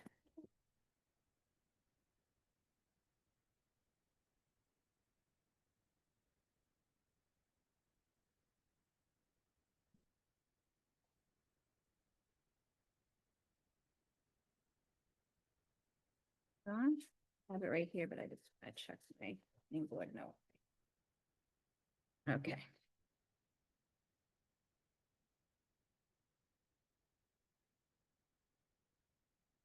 Okay, this is a public hearing notice to amend the town code related to accessory apartments to address accessory dwelling units, ADU, relative to chapter 150, section 7 and 8 of the Act of 2024. Per section MGL 48, section 5, the planning board of the town of Southborough shall hold a public hearing on Monday, September 8th, 2025 at 7:15 PM in the McAuliffe Hearing Room, 17 Common Street, Southborough, Mass. And via Zoom to consider amending the town code related to accessory apartments and the new state requirements for accessory dwelling units. The hearing concerns zoning amendments for the proposed addition of new language for ADUs by right as part of the state's housing bill, and to amend language for ADUs not conforming to the new by right state requirements, and to update section 174-9 special permit requirements and section 174-13-8 adaptive reuse of historic buildings to remove section 174-9.b4 and 174 section 13.8b4 and elsewhere in the code as applicable. A copy of the proposed warrant article may be viewed at the planning office at the Southborough Townhouse during normal business hours or on the planning board agenda center at www.southboroughma.gov/agenda center/planning-board-29. Any person wishing to be heard on the proposed warrant article should appear at the time and place designated or join virtually at the link at www.southboroughma.gov/674/virtual-meetings. And I can tell you that this article was filed with the town clerk, the legal ad on August 22nd. For special town meeting, this is the public hearing. Special town meeting 2025. The newspaper ads were run on August 25th and September 2nd through the Worcester Telegram and Gazette. Let's see here, and mailed to towns and agencies as required. There's no abutter notification because it's a zoning amendment. That brings us to tonight, public hearing number 1. Thank you. Okay. And just as an introduction, the purpose of this zoning amendment is to align with state law. State law passed legislation that certain ADUs are allowed by right. So this bylaw updates our language because in our code, we have accessory apartments. So we've updated that to accessory dwelling units to align with state law. We have replaced the definition of accessory dwelling units to align with the state law definition of accessory dwelling units. We have added the by right use just so it's reflected in our code. And the special permit, other than removing, was a cap that had not been followed until recently when the new zoning administrator looked at it, and we're nowhere near it. It seems unnecessary, and we can't do it with the by right anyway, so the special permit remains the same, except for we removed ADUs in the IP district, which don't allow housing anyway, so I don't know why that was there. So that's pretty much all we're doing with this. Ms. Houlihan. So hello. So there is a draft article, accessory dwelling unit, and I'm not sure if we can share that. To Ms. Luttrell's points, it's really just to align with the state code and to update our language in our own zoning so that there is no conflict. And so we have defined what an accessory dwelling unit is, and then we've proposed in this bylaw to update all of the kind of the districts, the downtown district, resident A district, business village, resident A district, I just said that, business village district, business highway district, industrial park, industrial district, this SP research, scientific and professional district, and then to update the special permit requirements too.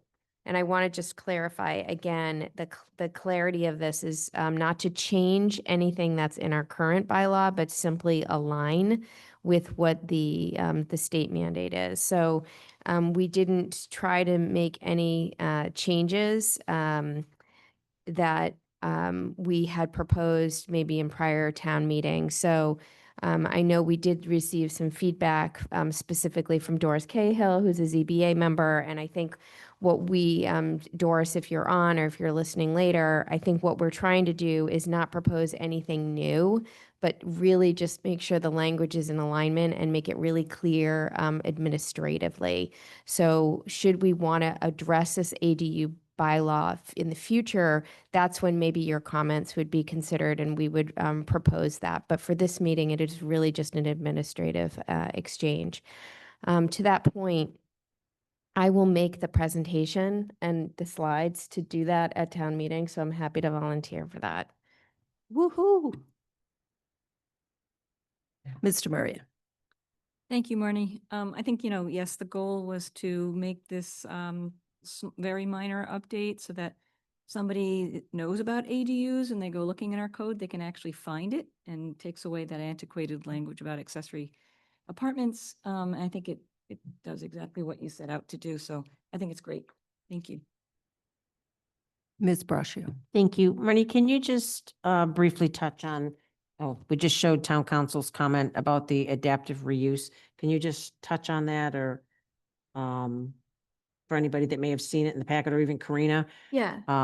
Thank you. Like me to? Okay, yes. I failed to mention that town council did review the draft bylaw and he provided one comment which was related to on the draft, the update to 174-13-8, adaptive reuse of historic buildings, where it references accessory dwelling units shall comply with the following conditions and requirements.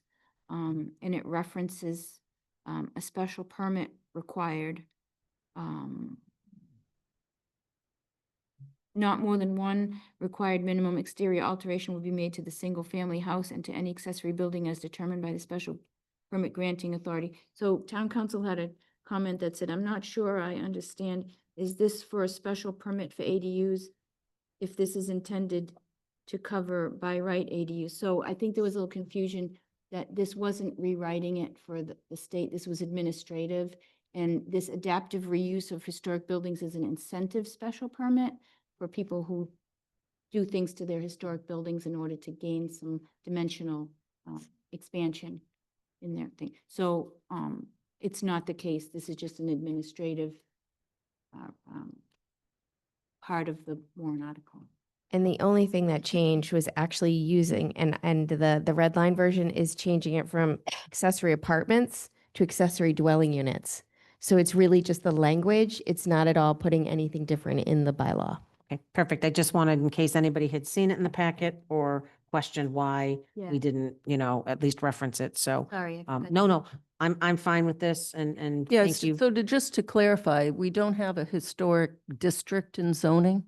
So this is a special permit, adaptive reuse of historic buildings endorsed. Cahill had also commented on that, and it's a higher percentage allowed for an ADU if you want to take advantage of that special permit. And we didn't change anything about that except, as Ms. Houlihan said, the language. So if you want to, if that historic building is in Res A and you want to do an ADU by right, you may.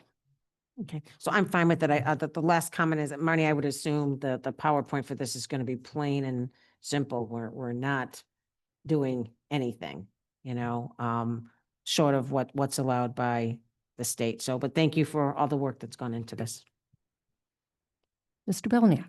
Thank you. I don't have any substantial comments. This is a administrative update, needs to be done. Great.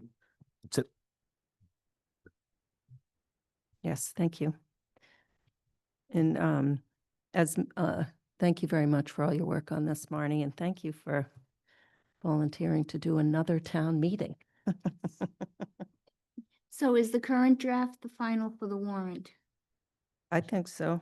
I don't have any changes. And I would just mention that Ms.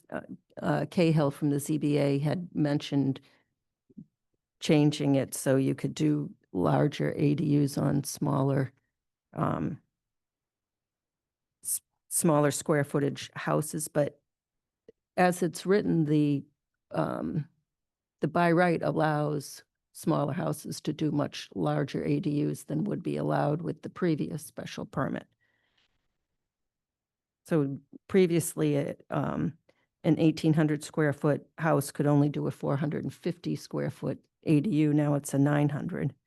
And it doesn't even out till you get to a 3,600 square foot, which would be 900 both by right or special permit. So that can be, if there's additional there, that can be on another day, but this is just an administrative update. So can I just add one thing? I'm just looking at the adaptive reuse of historic buildings, and the only thing that was changed was accessory dwelling unit. And I just want to make sure I interpreted town council's comment properly, because I just got second guessing myself here. So the comment said, I'm not sure I understand this. Is this for special permit ADUs if it is intended to cover by right ADUs? It's not for by right, so that's crystal clear. Okay. Therefore, okay, just wanted to make sure we didn't miss it. Right, okay. It's not required. Anybody in the audience have any questions or comments? We'll need to create a report to town meeting, so we'll draft at the planning, so at the pre-ATM special town meeting, the planning board meeting has, there'll be a draft report that says planning board supports by this vote, this article that we do every year for each zoning amendment, just so you know. Anybody online have any questions or comments? One attendee, no hands Okay. raised. So this is ready for prime time, Andrew, and it's just an administrative update. I hope this would be allowed. Yeah, I read it. through. First off, it's very short, so I read it. It's pretty, I understood it. I recognized, the part at the end. This is the same process we already have right now. I mean, one thing you could improve on, but just don't worry about it, is it still is a process where you need to go to 3 different boards. You go to the Board of Health, Planning Board for a recommendation, the ZBA. I mean, it is what it is. When I was on the ZBA, we went through that process. You can go to the Planning Board and the ZBA at the same time. So I support it. And, my issue with the other one was I just thought it was too complicated, and this is pretty simple. Thanks. Just to note, we tried to fix that 3 boards the last time and it didn't go over well. Right, so this we can continue the public hearing. Mhm.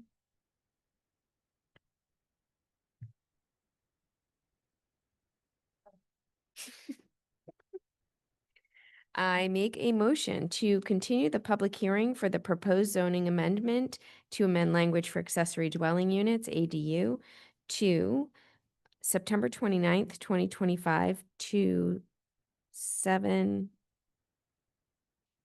let's see, 7:20, 7:30. Or 7:25. We had Mr. Bemis with 2 East Main at 7:20.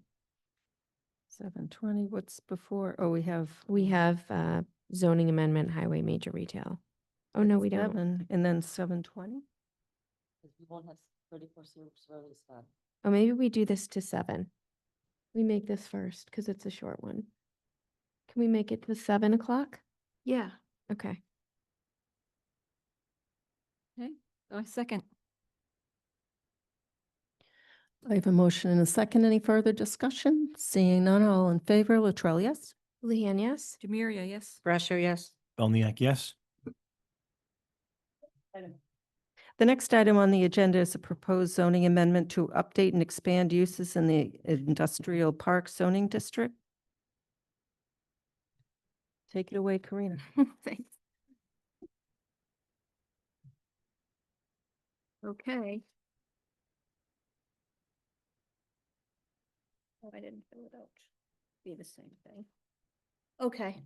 This is the public hearing notice to amend the town code, section 174-8.6 IP Industrial Park District per MGL section 40A, chapter 40A, section 5. The planning board of the town of Southborough shall hold a public hearing on Monday, September 8th, 2025 at 7:20 PM in the McAuliffe Hearing Room, 17 Common Street, Southborough, Mass, and via Zoom to consider amending the town code to amend and expand the uses in the industrial park IP district. These hearings concern the amending and expanding of uses in section 174-8.6 IP Industrial Park District to update outdated uses and create more opportunities for development.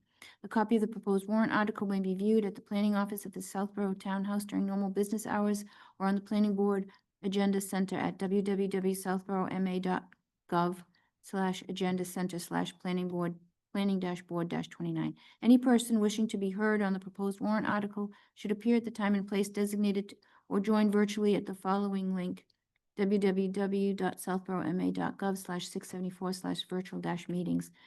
The ad was run in the Worcester Telegram and Gazette on August 25th and September 2nd, and also distributed to towns and agencies. Filed with the town clerk, and this again brings us to public hearing number 1.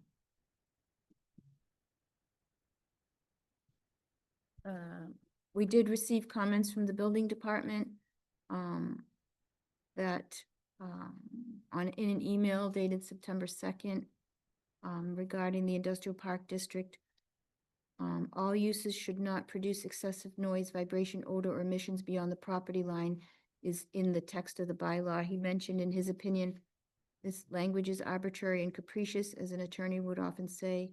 Standards do exist for both noise, decibels, and something else, sons, and vibration.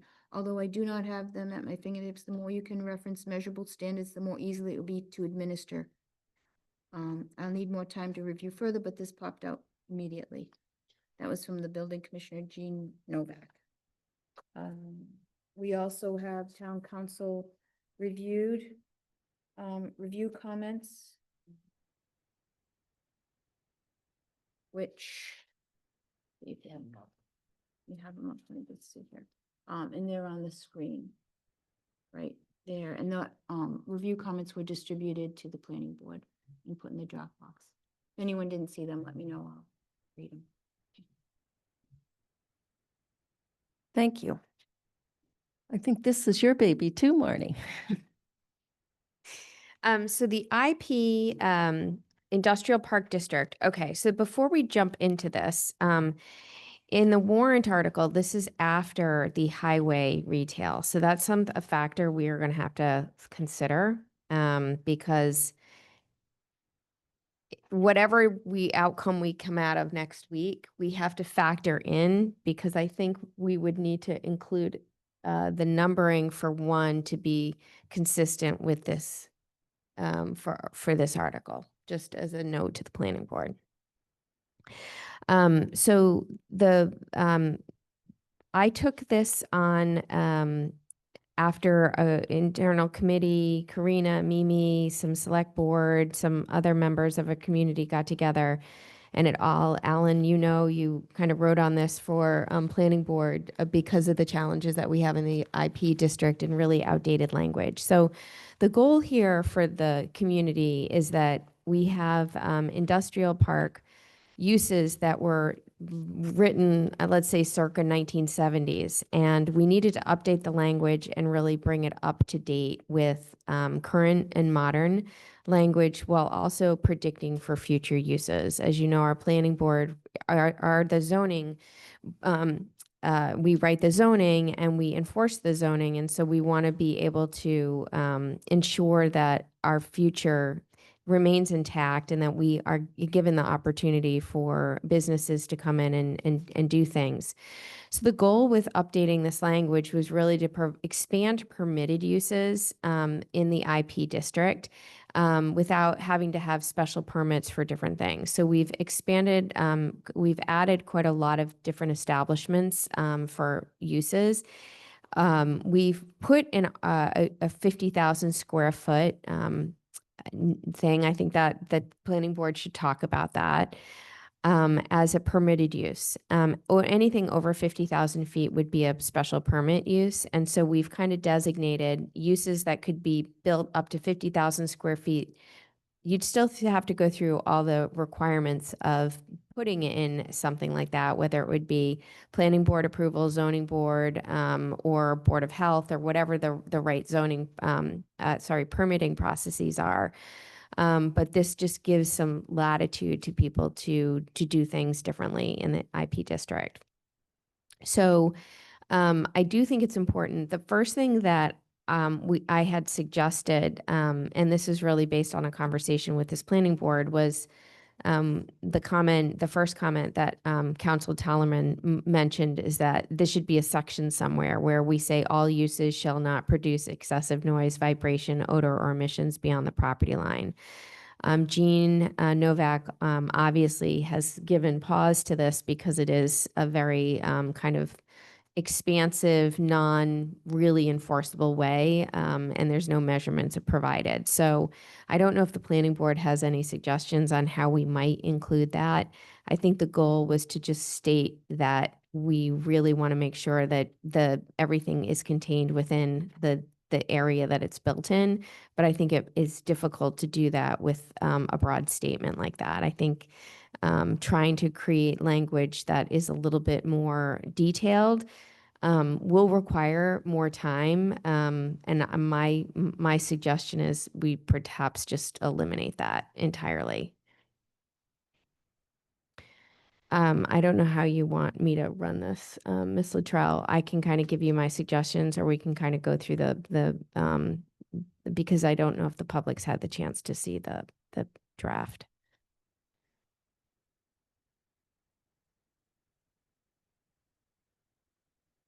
With town council review? Yeah, just with the town, like if I'm going to propose something, do we want to have the discussion point by point and go through the thing, or do you want me to go through the whole thing and then open it up to other planning board members, or have to kind of discuss each point as we go? Because what's important for us is that we have to get language in by next week. This isn't actually in proper warrant article language yet. Meaning it doesn't have the right header and footer, and we need to kind of clarify that a little bit more. So some time needs to be spent on it in addition to some of the comments that have been included. And so this draft with town council's review is not in the packet because it needed to be discussed here first. Okay. So that you could. So we should go through. Okay. Yeah, I think that's how you should go, Mimi. Only because I know it wasn't in the packet. The prior clean version is in the packet.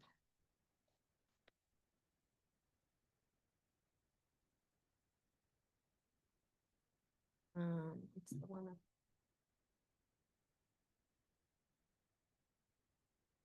It's the, August 28th. That's. Shows. Shows up right in.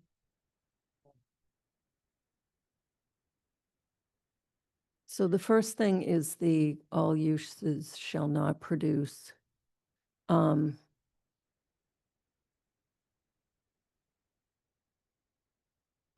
know that many other towns have similar language that don't have, you know,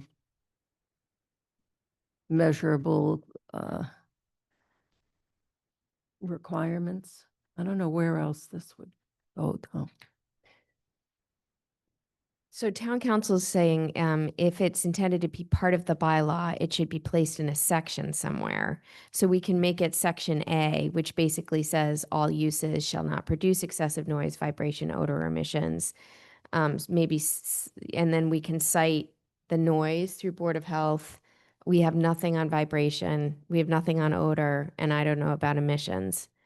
So like that, like I can appreciate his feedback because you can't really enforce it. It's just kind of a do the right thing if you're going to do something in town comment. But wouldn't we expect that for resident A, resident B? Like that's true for every district. So why call it out specifically unless we do it specifically and in the areas which we did do it in for the light manufacturing, where we actually do say very specifically they should be contained. Marnie, I agree. I think, I think it would be better if we had a environmental impact or environmental controls statement. I was looking sideways here because on my computer. We could reference the Board of Health noise pollution policy, but they reference the division of Commonwealth's Division of Air Quality Control and CMR. But it is a little bit random to have it here. The difference is, and I think that a lot of people don't know this, is that our noise bylaw really is focused on residential. And it means, what is a resident to do? They're not going to have any kind of like a meter to measure noise, but they're going to call the police. And so it kind of tells them to do that. What's different is the Board of Health is that you should call the Board of Health if there's an industrial noise or it's called standing noise. And so I think we really need something in the code that addresses like all industrial, because industrial's throughout the town. It could be like, the little, I don't know, could be a little shop that's on Corderville or something like that, not just, in this district. So I'm okay to take it out of here. I'd probably want to take it out of everywhere and then, yeah, put it, I've looked at some of these and I've presented some of these to the board, but, I think that would be a good one to put together for maybe, annual town meeting or something like that. It's very simple. Every town around us has something like that. So if you want to take it out, if others want to take it out, that's okay too. Ms. Brascio? I'm fine with taking it out. Mr. Belknap? I'm fine with removing it also. I have to be. I've been outvoted. I wonder if this is something that we could put in. So our site plan allows the board to promulgate site plan rules and regulations, which I don't think we have. So we could do that and put that in there and put the some of the native plant things in there for site plan. So maybe I'd be happy we to can work on address Amy. it that way. I've looked at them. I've not, even though I've looked at some of these different various things, but I think the theme is some of this kind of like protections from noise and vibration and more peaceful place to live. And, it's environmental, I think. Yeah. Yeah. So I'd be happy to, follow up with you on that. Okay. I'd like to do that. So would that mean that that would be removed from the light manufacturing? Also, it also has a similar. Yeah, so that is section 9, still under approved uses, up to 50,000 square feet. If you can toggle up to section 9, which is on the top of the second page, Colleen. He wanted to know if that triggered site plan review, but I think even though it's still a permitted use, you still need a a site plan review, so I don't know if it matters. So I wonder if he's implicating that that's something that should happen under site plan plan review. Yeah. I mean, I think we probably can remove it if we're taking it out, and then we can maybe add it into our rules and regs, because that is not a town meeting 2/3 bylaw approval. No, it's a hearing. Does that work? We just jumped ahead to 9, but we'd remove that operations would still not produce noise, vibration, kind of what we said, in that we would remove that off that statement.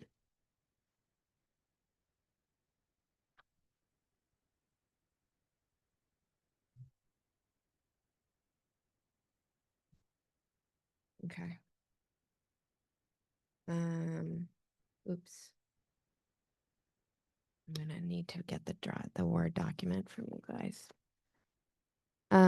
Okay, then if we can toggle back to the beginning, Colleen. So permitted uses, we basically said, this remained unchanged, all uses permitted in the conservation district. We expanded this. This used to just say,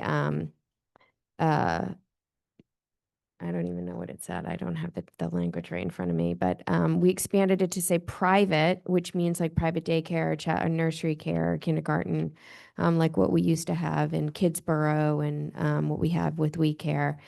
Those are permitted uses in the industrial park. So private or nonprofit school, child care, nursery, or kindergarten exclusively for the care and education of children licensed or certified by the COM of Massachusetts. It used to say private school, nursery, or kindergarten. Oh, so we added nonprofit, which Councilman Tellerman basically said it's fine to include it, but it's already Dover protected. So it's still a permitted use. So I think it's fine to keep it.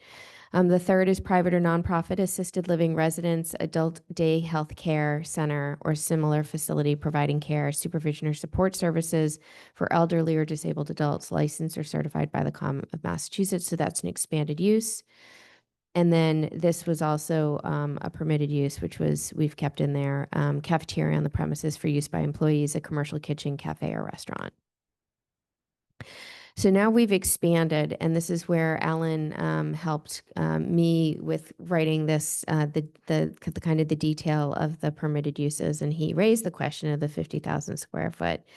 Some of these things are, the question, I think, herein lies, the planning board, is 50,000 the right number, or is it not feasible for some of these establishments? Should it be larger?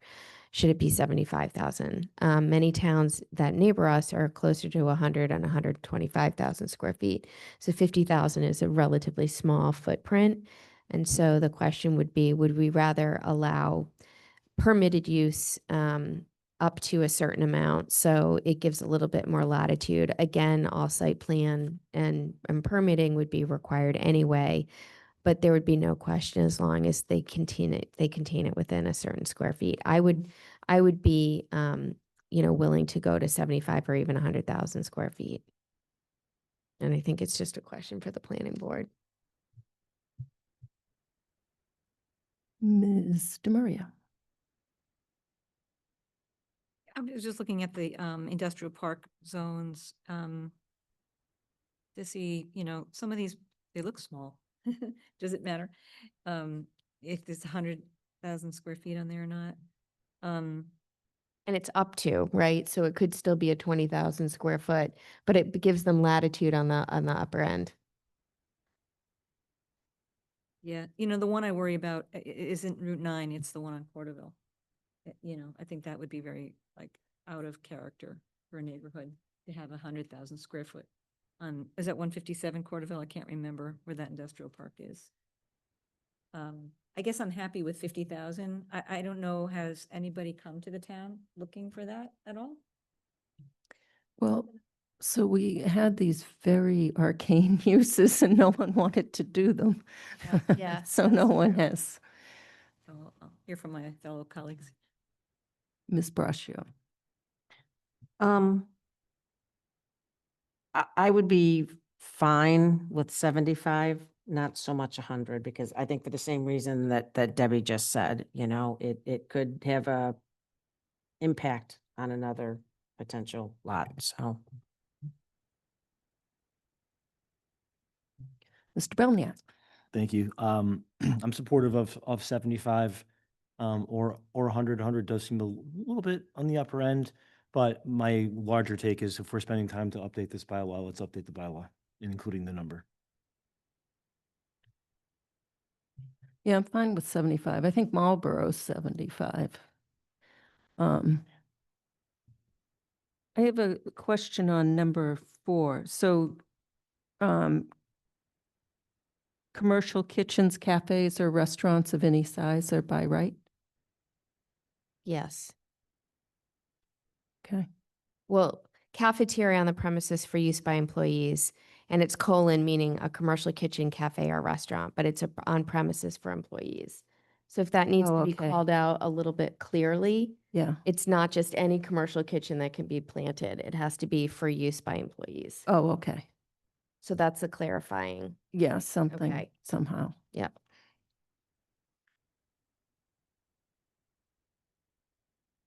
Maybe cafeteria on the premises for use by employees defined as a commercial kitchen, cafe, or restaurant.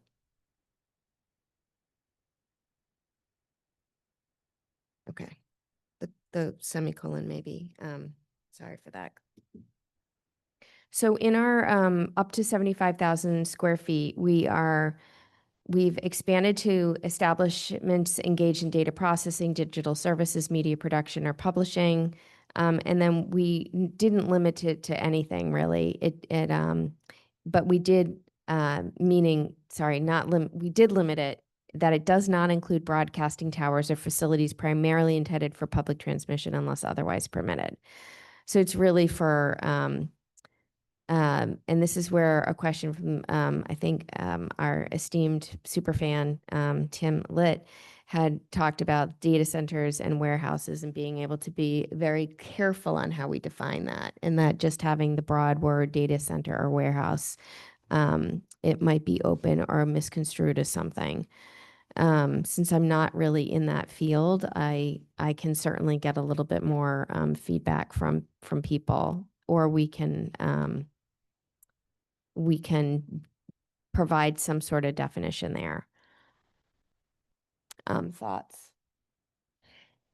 Was it threshold 75?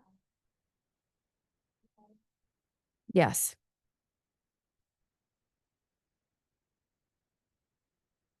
I'm lost. Where's data? Hmm? Where's data center? It's on section 1B1. It's the sentence before it's the last sentence. Data centers or warehouses. And it's data warehouses, like they're kind of categorized as data centers or warehouses. But again, I think up to 75,000 feet, you still are subject to a permitting process. So I think, I mean, I don't know how detail oriented we want to be, particularly as we're in a very fluid environment with data. So I'm inclined to leave it.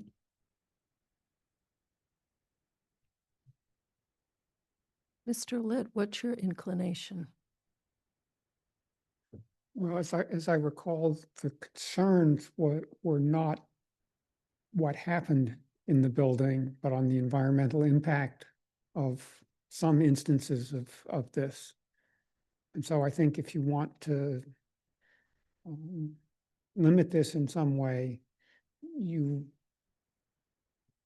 would need to find a way of quantifying the environmental impact. So I don't think you care whether it's payroll or geospatial indexing or photo processing or, whatever it is. You care about, does it take 3 rivers and 9 nuclear power stations to run it?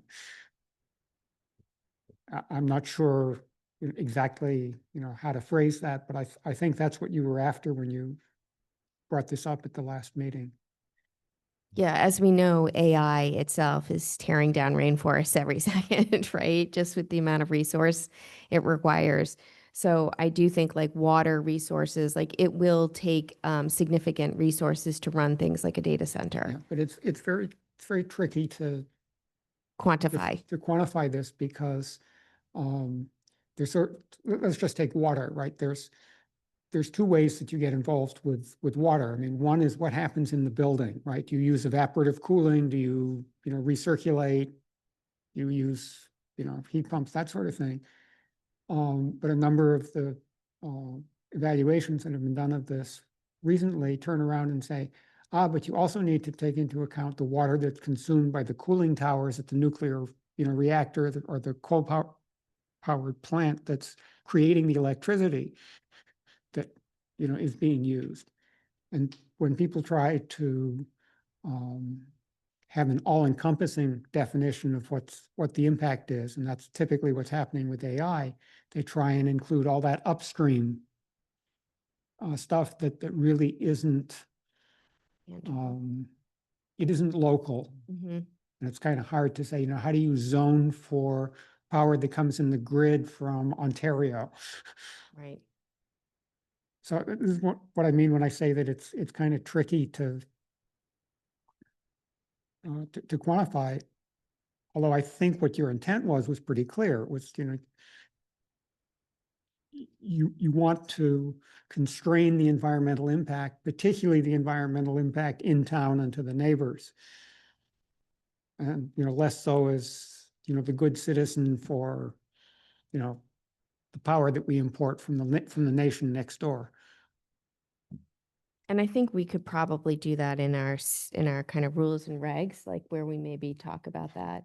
We could potentially get an expert on, how do we define that? I do think data centers and warehouses are an opportunity for us for, reducing our residential tax base. I think there's a lot of, desire for those, whether or not they come to Southborough, but I do think there's potential there for us. The second one was indoor/outdoor facilities for recreation, fitness, or athletic training studios, galleries, theaters. Did- Oh, sorry. Did anyone else have any Go on, comment sorry. on data centers on the board? Sorry, yeah. No worries. And that was really more expansive. Like, we didn't have any language around fitness centers, recreation, anything like that. So we added that language.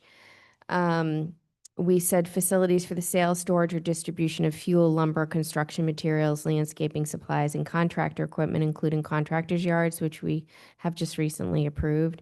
And so again, this would be a use permitted up to 75,000 square feet.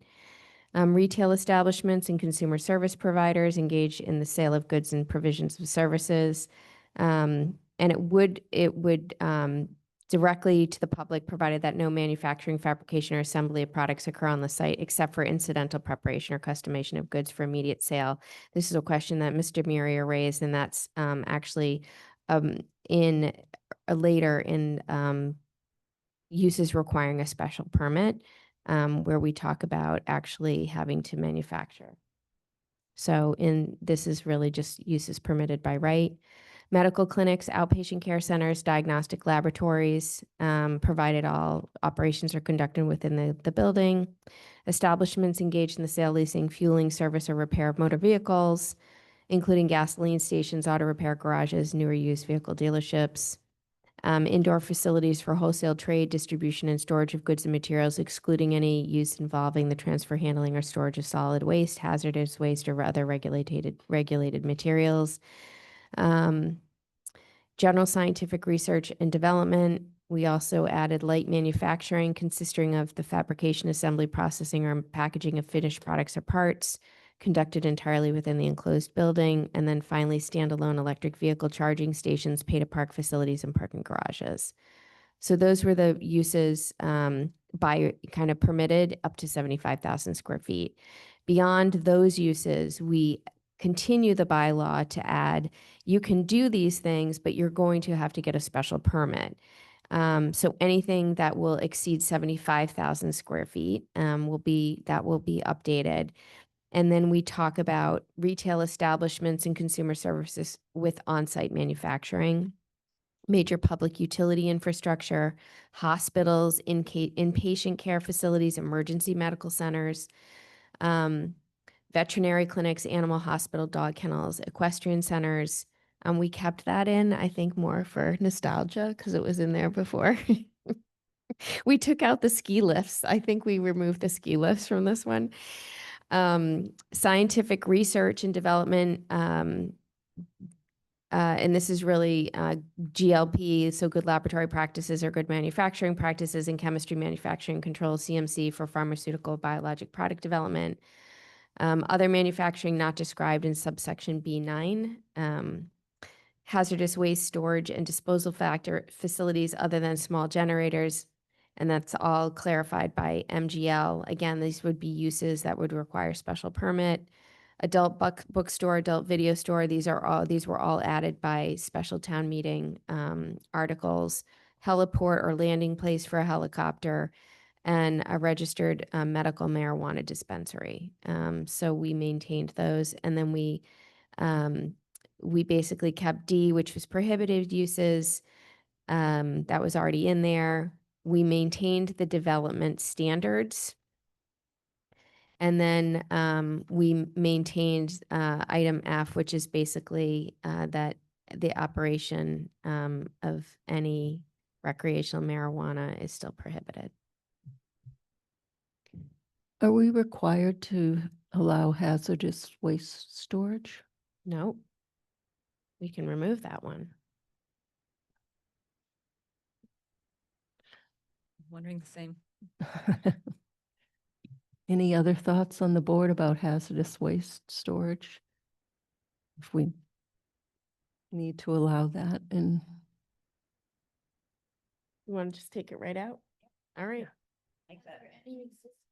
No. Are there any existing Not that I know. that would make them now non-conforming? Would it use? be pre-existing non-conforming? That'd be allowed. So that's okay. Yeah. Okay. This is one special permit. Hmm? That's listed under by special permit. right? Correct. The vote is, do we even want it in our town? Even if by special permit. Well, I guess the question you have to ask is what businesses are you excluding? Because you'd be surprised at what's characterized as hazardous waste, like paint thinner. If you're, painting cars, I'm not quite sure what the legal definition of small generator is, which is sort of the exception to the special permit thing, but I wouldn't casually just assume that all hazardous waste is equally hazardous or equally objectionable. Although the I have- specificity of this, Tim, does say hazardous waste storage and disposal facility. So they could always take it off site. So even if you have paint thinner as your retail establishment, what we're saying is, do we really want them to store or have a facility for storage of hazardous waste? Well, you get into the, storage until it's collected or storage for 5 years. I don't want to get into the So the very detailed. use is a just concern- facility for hazardous waste disposal and storage. So that's the use. The specific use. It's not a Byproduct of a business. byproduct of another use. I'm not expert in this field and I'm not an attorney, but I am concerned that you may be creating barriers to some reasonable businesses. I have no dog in this fight, so. Thanks, Tim. So that is the bylaw. Marnie, can I ask a question? So there's three, it looks like there's three that permitted uses that reference certain regulations. So do we think that they should stay? So one of them is B3. It says comply with applicable environmental and safety regulations. That's facilities for sales, storage, distribution of fuel, lumber, construction materials. That says applies with environmental and safety regulations. And then the other one we were talking about was B9, the one about Mhm. environmental impact, which, does go to light manufacturing, but, are we going to keep it there or not?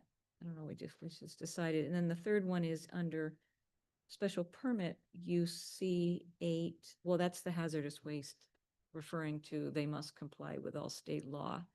So, how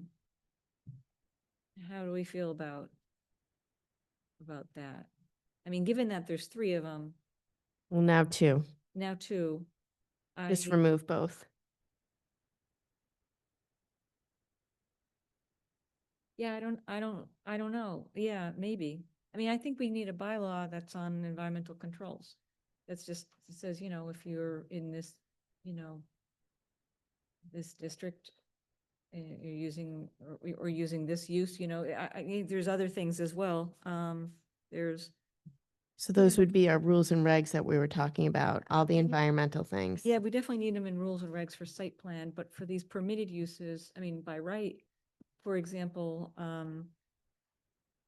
there's nothing that says on Amazon, I don't want to pick on Amazon, but like say a delivery truck that has a refrigerator truck or whatever in the back can be sitting down the road and, like parked up there like Walmart. We see them on the side of the road. They're parked there and they've got refrigerated items and then they're all night. So So that's is that not- part of the site plan though versus the use?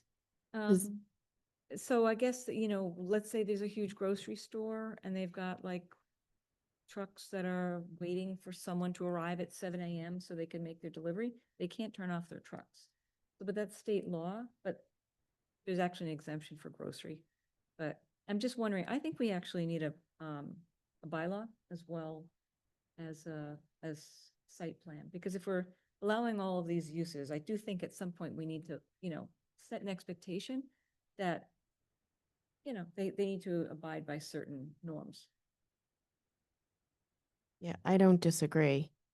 I guess the question is, the bylaw is a much longer process to write Yeah, and script. yeah. So with that in mind, with this IP as our public hearing, if I make the proposed changes that we just discussed, are we in a good place?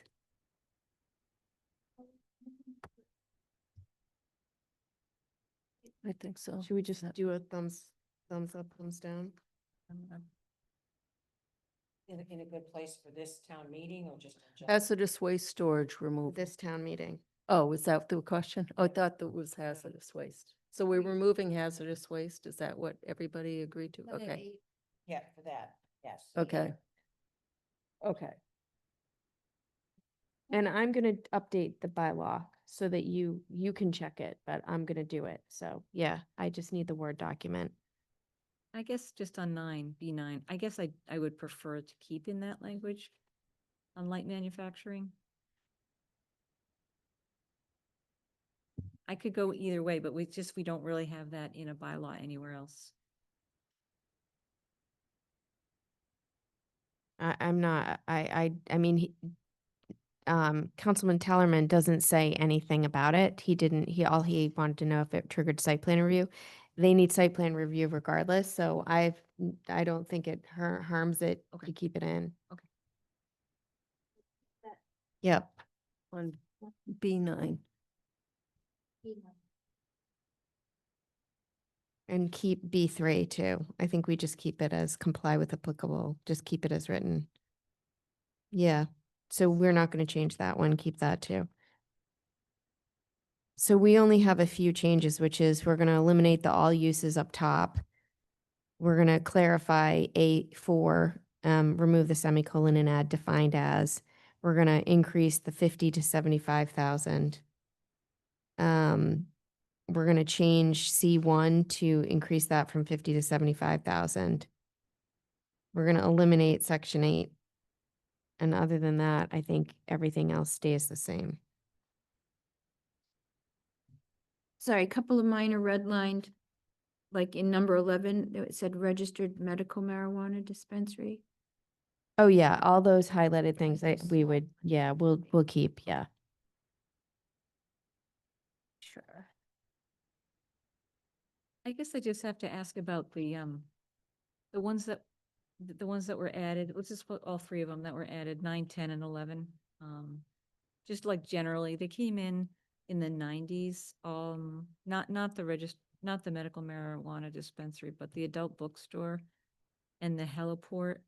I mean, just because they came in the 90s, I don't know if we've Sure. ever had anything like either of those or interest in that.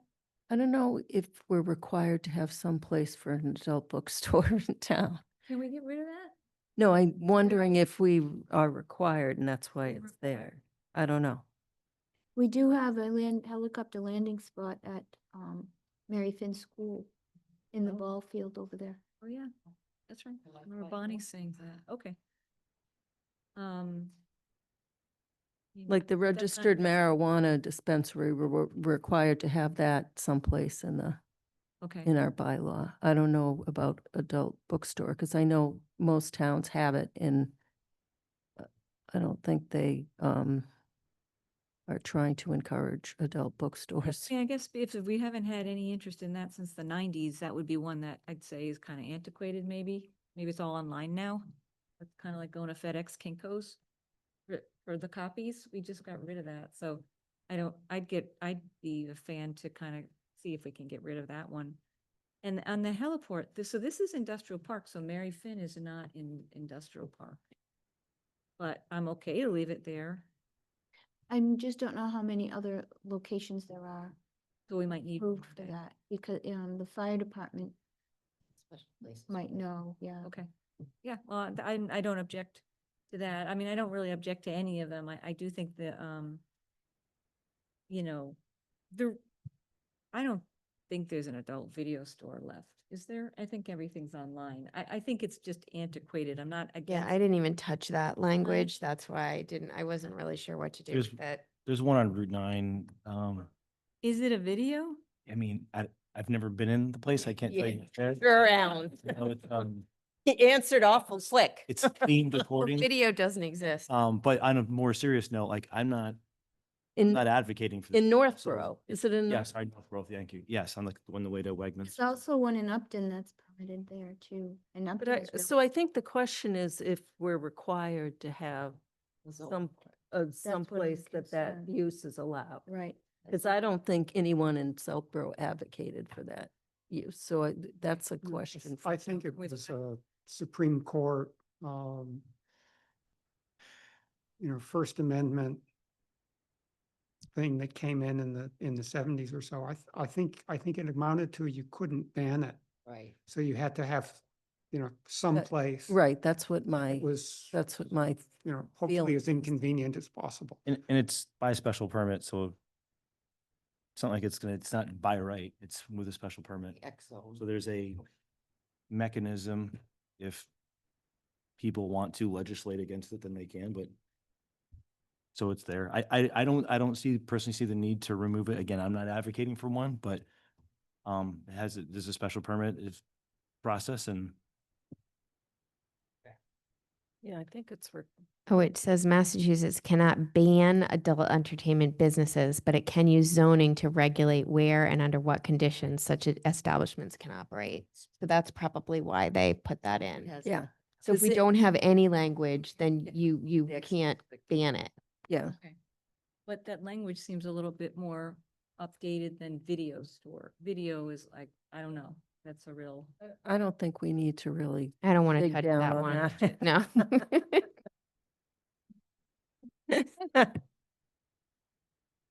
Not in my PowerPoint. So what's the feeling of the board?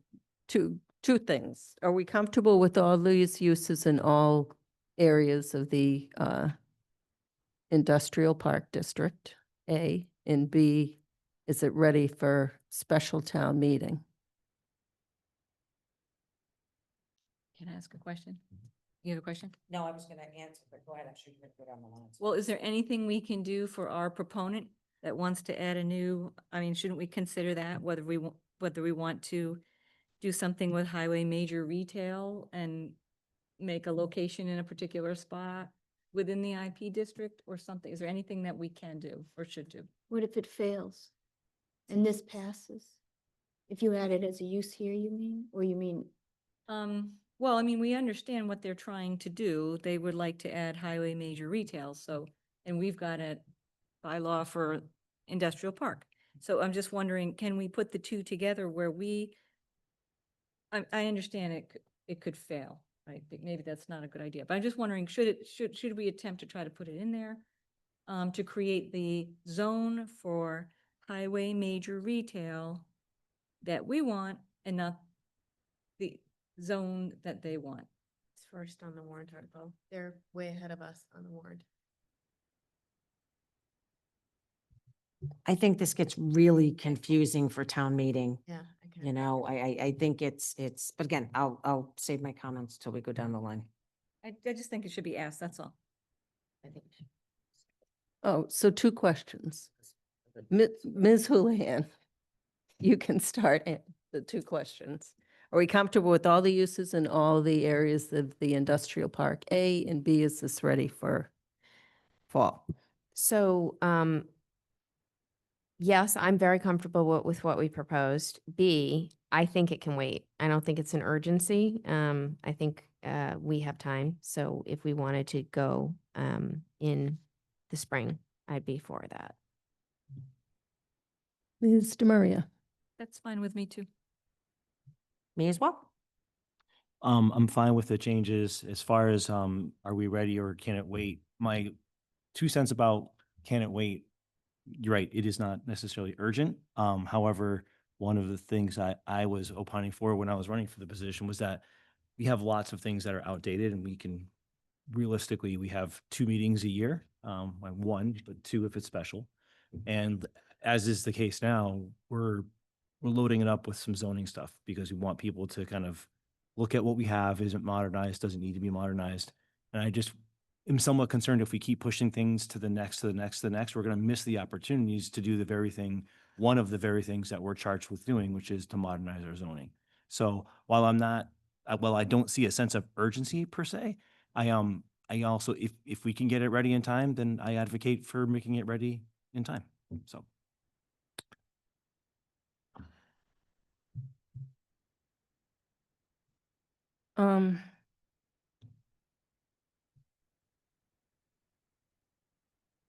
Yeah, I think that the problem is that it will create confusion with the first article in the IP district. And I think the position of the select board who has control of the warrant, that is why this was called, and so they don't want to muddy that water. So I'd be fine with being very cooperative and collaborative, as we always are, with our esteemed select board. Mr. Dennington. I think that's the right call. I think the discussion we had tonight is kind of a preview of how you see the fall town meeting shaking out. We talked about some of the logistics at our last meeting. I think we have a 6:30 start. Jim Hegarty suggested you're always going to start a little late because people are trickling in. There's going to be a robust discussion about the highway major retail. We've also got some other significant articles. They're all worked up. They're going to be on there. This is a really important discussion. I think the board is doing really good work of, modernizing these uses. I just think, you can benefit from some additional time to talk about some of the things you're talking about tonight that could just derail the discussion. And then we can work with you to try to find a good place on the annual town meeting warrant where you've got some time. It's all been worked up and there'll be a better chance of it.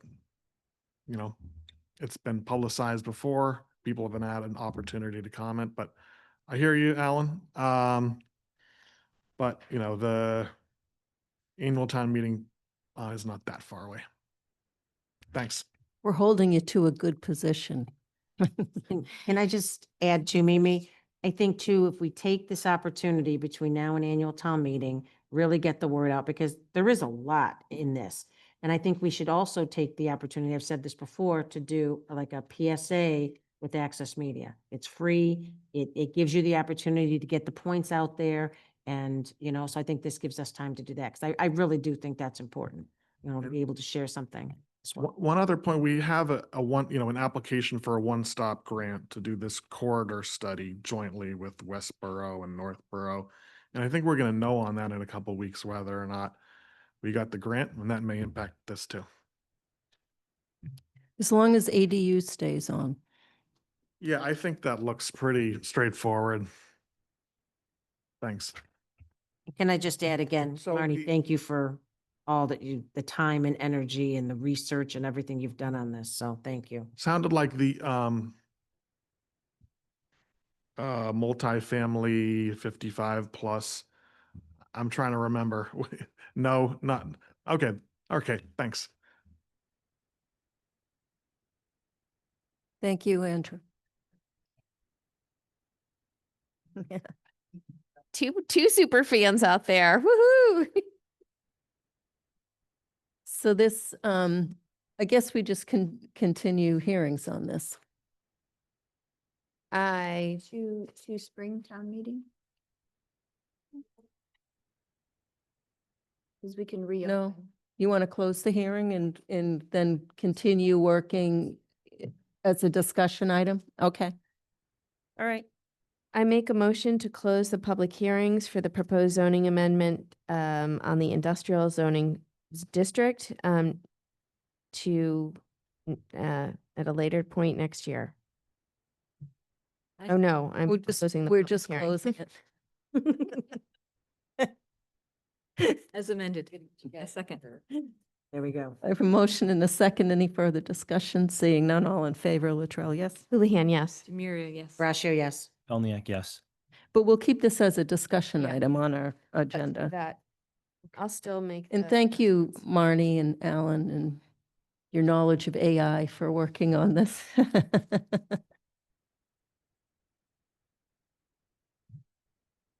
Okay, so the next item on the agenda is planners report. Okay.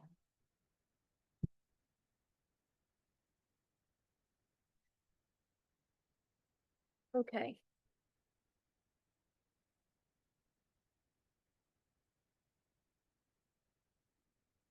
Planners report. Okay.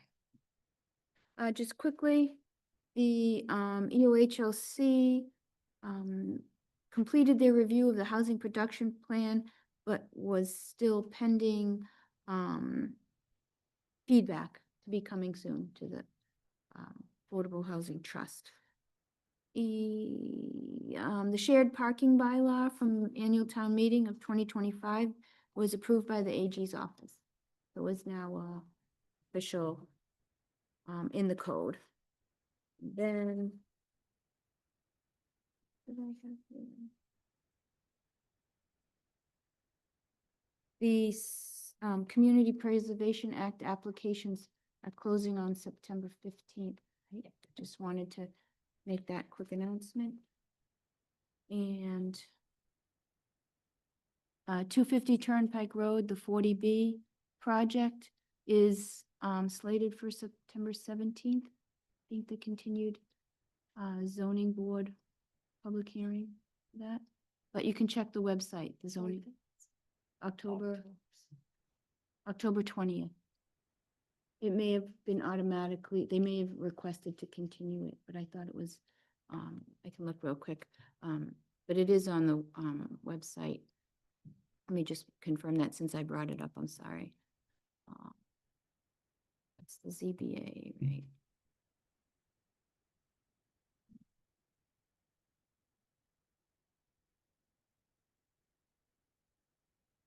What happened? You got a front screen, just go. Oh, that one, here we go, okay. Because my screen is all screwed up.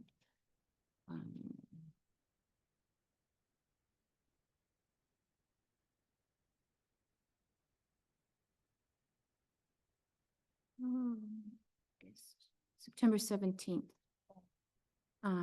At 7 PM.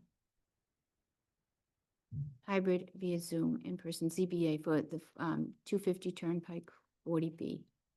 But that can be verified by the public on the zoning board website. And then I sent you all a copy of the current draft of the warrant that was in the last select board meeting packet, just so you could have a quick reference. So I'll be sending the ADU bylaw to the town administrator and Melanie to insert as a final version. The 55 and over is being pushed and the IP expanded use is being pushed. And we'll schedule an additional planning board meeting for next Monday for the highway major retail zoning.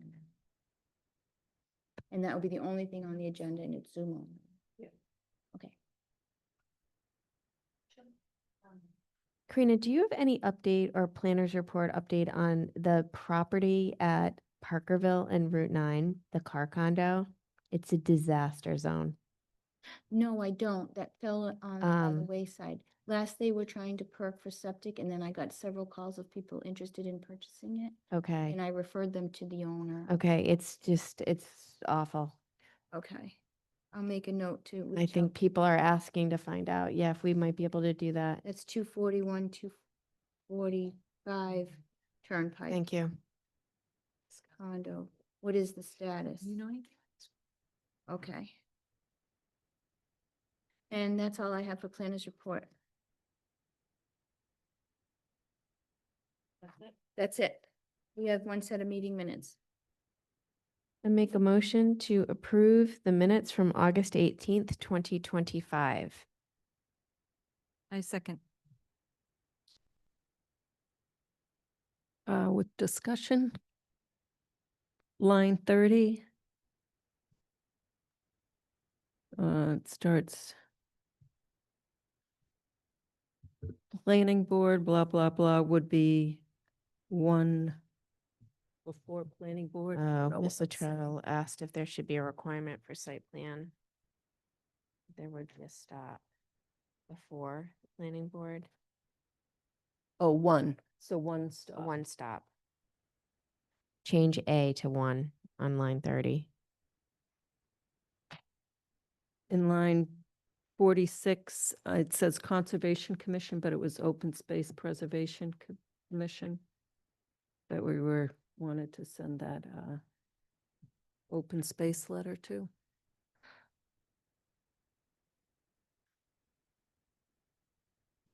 Do you have a comment, Mr. Lit? Not on this, but you're pushing the 55. Did you want to close that public hearing too? It was just. We didn't open it. It was a discussion item. Must have missed it. Thank you. Thank you for Thanks. staying on top of us. I make a motion to adjourn. Oh, we have to vote on Oh, those minutes. sorry. So any other discussion? Seeing none, all in favor, Latrell, yes? Houlihan, yes. Miria, yes. Russia, yes. I abstain. I know I need a nap. I make a motion to adjourn. Who wants to say? Do we have a second? I second. Wait, do you want to keep it open? I have a motion and a second. Any further discussion? Seeing none, all in favor, Latrell, yes? Houlihan, yes. Demiria, yes. Russia, yes. Belniak emphatic, yes.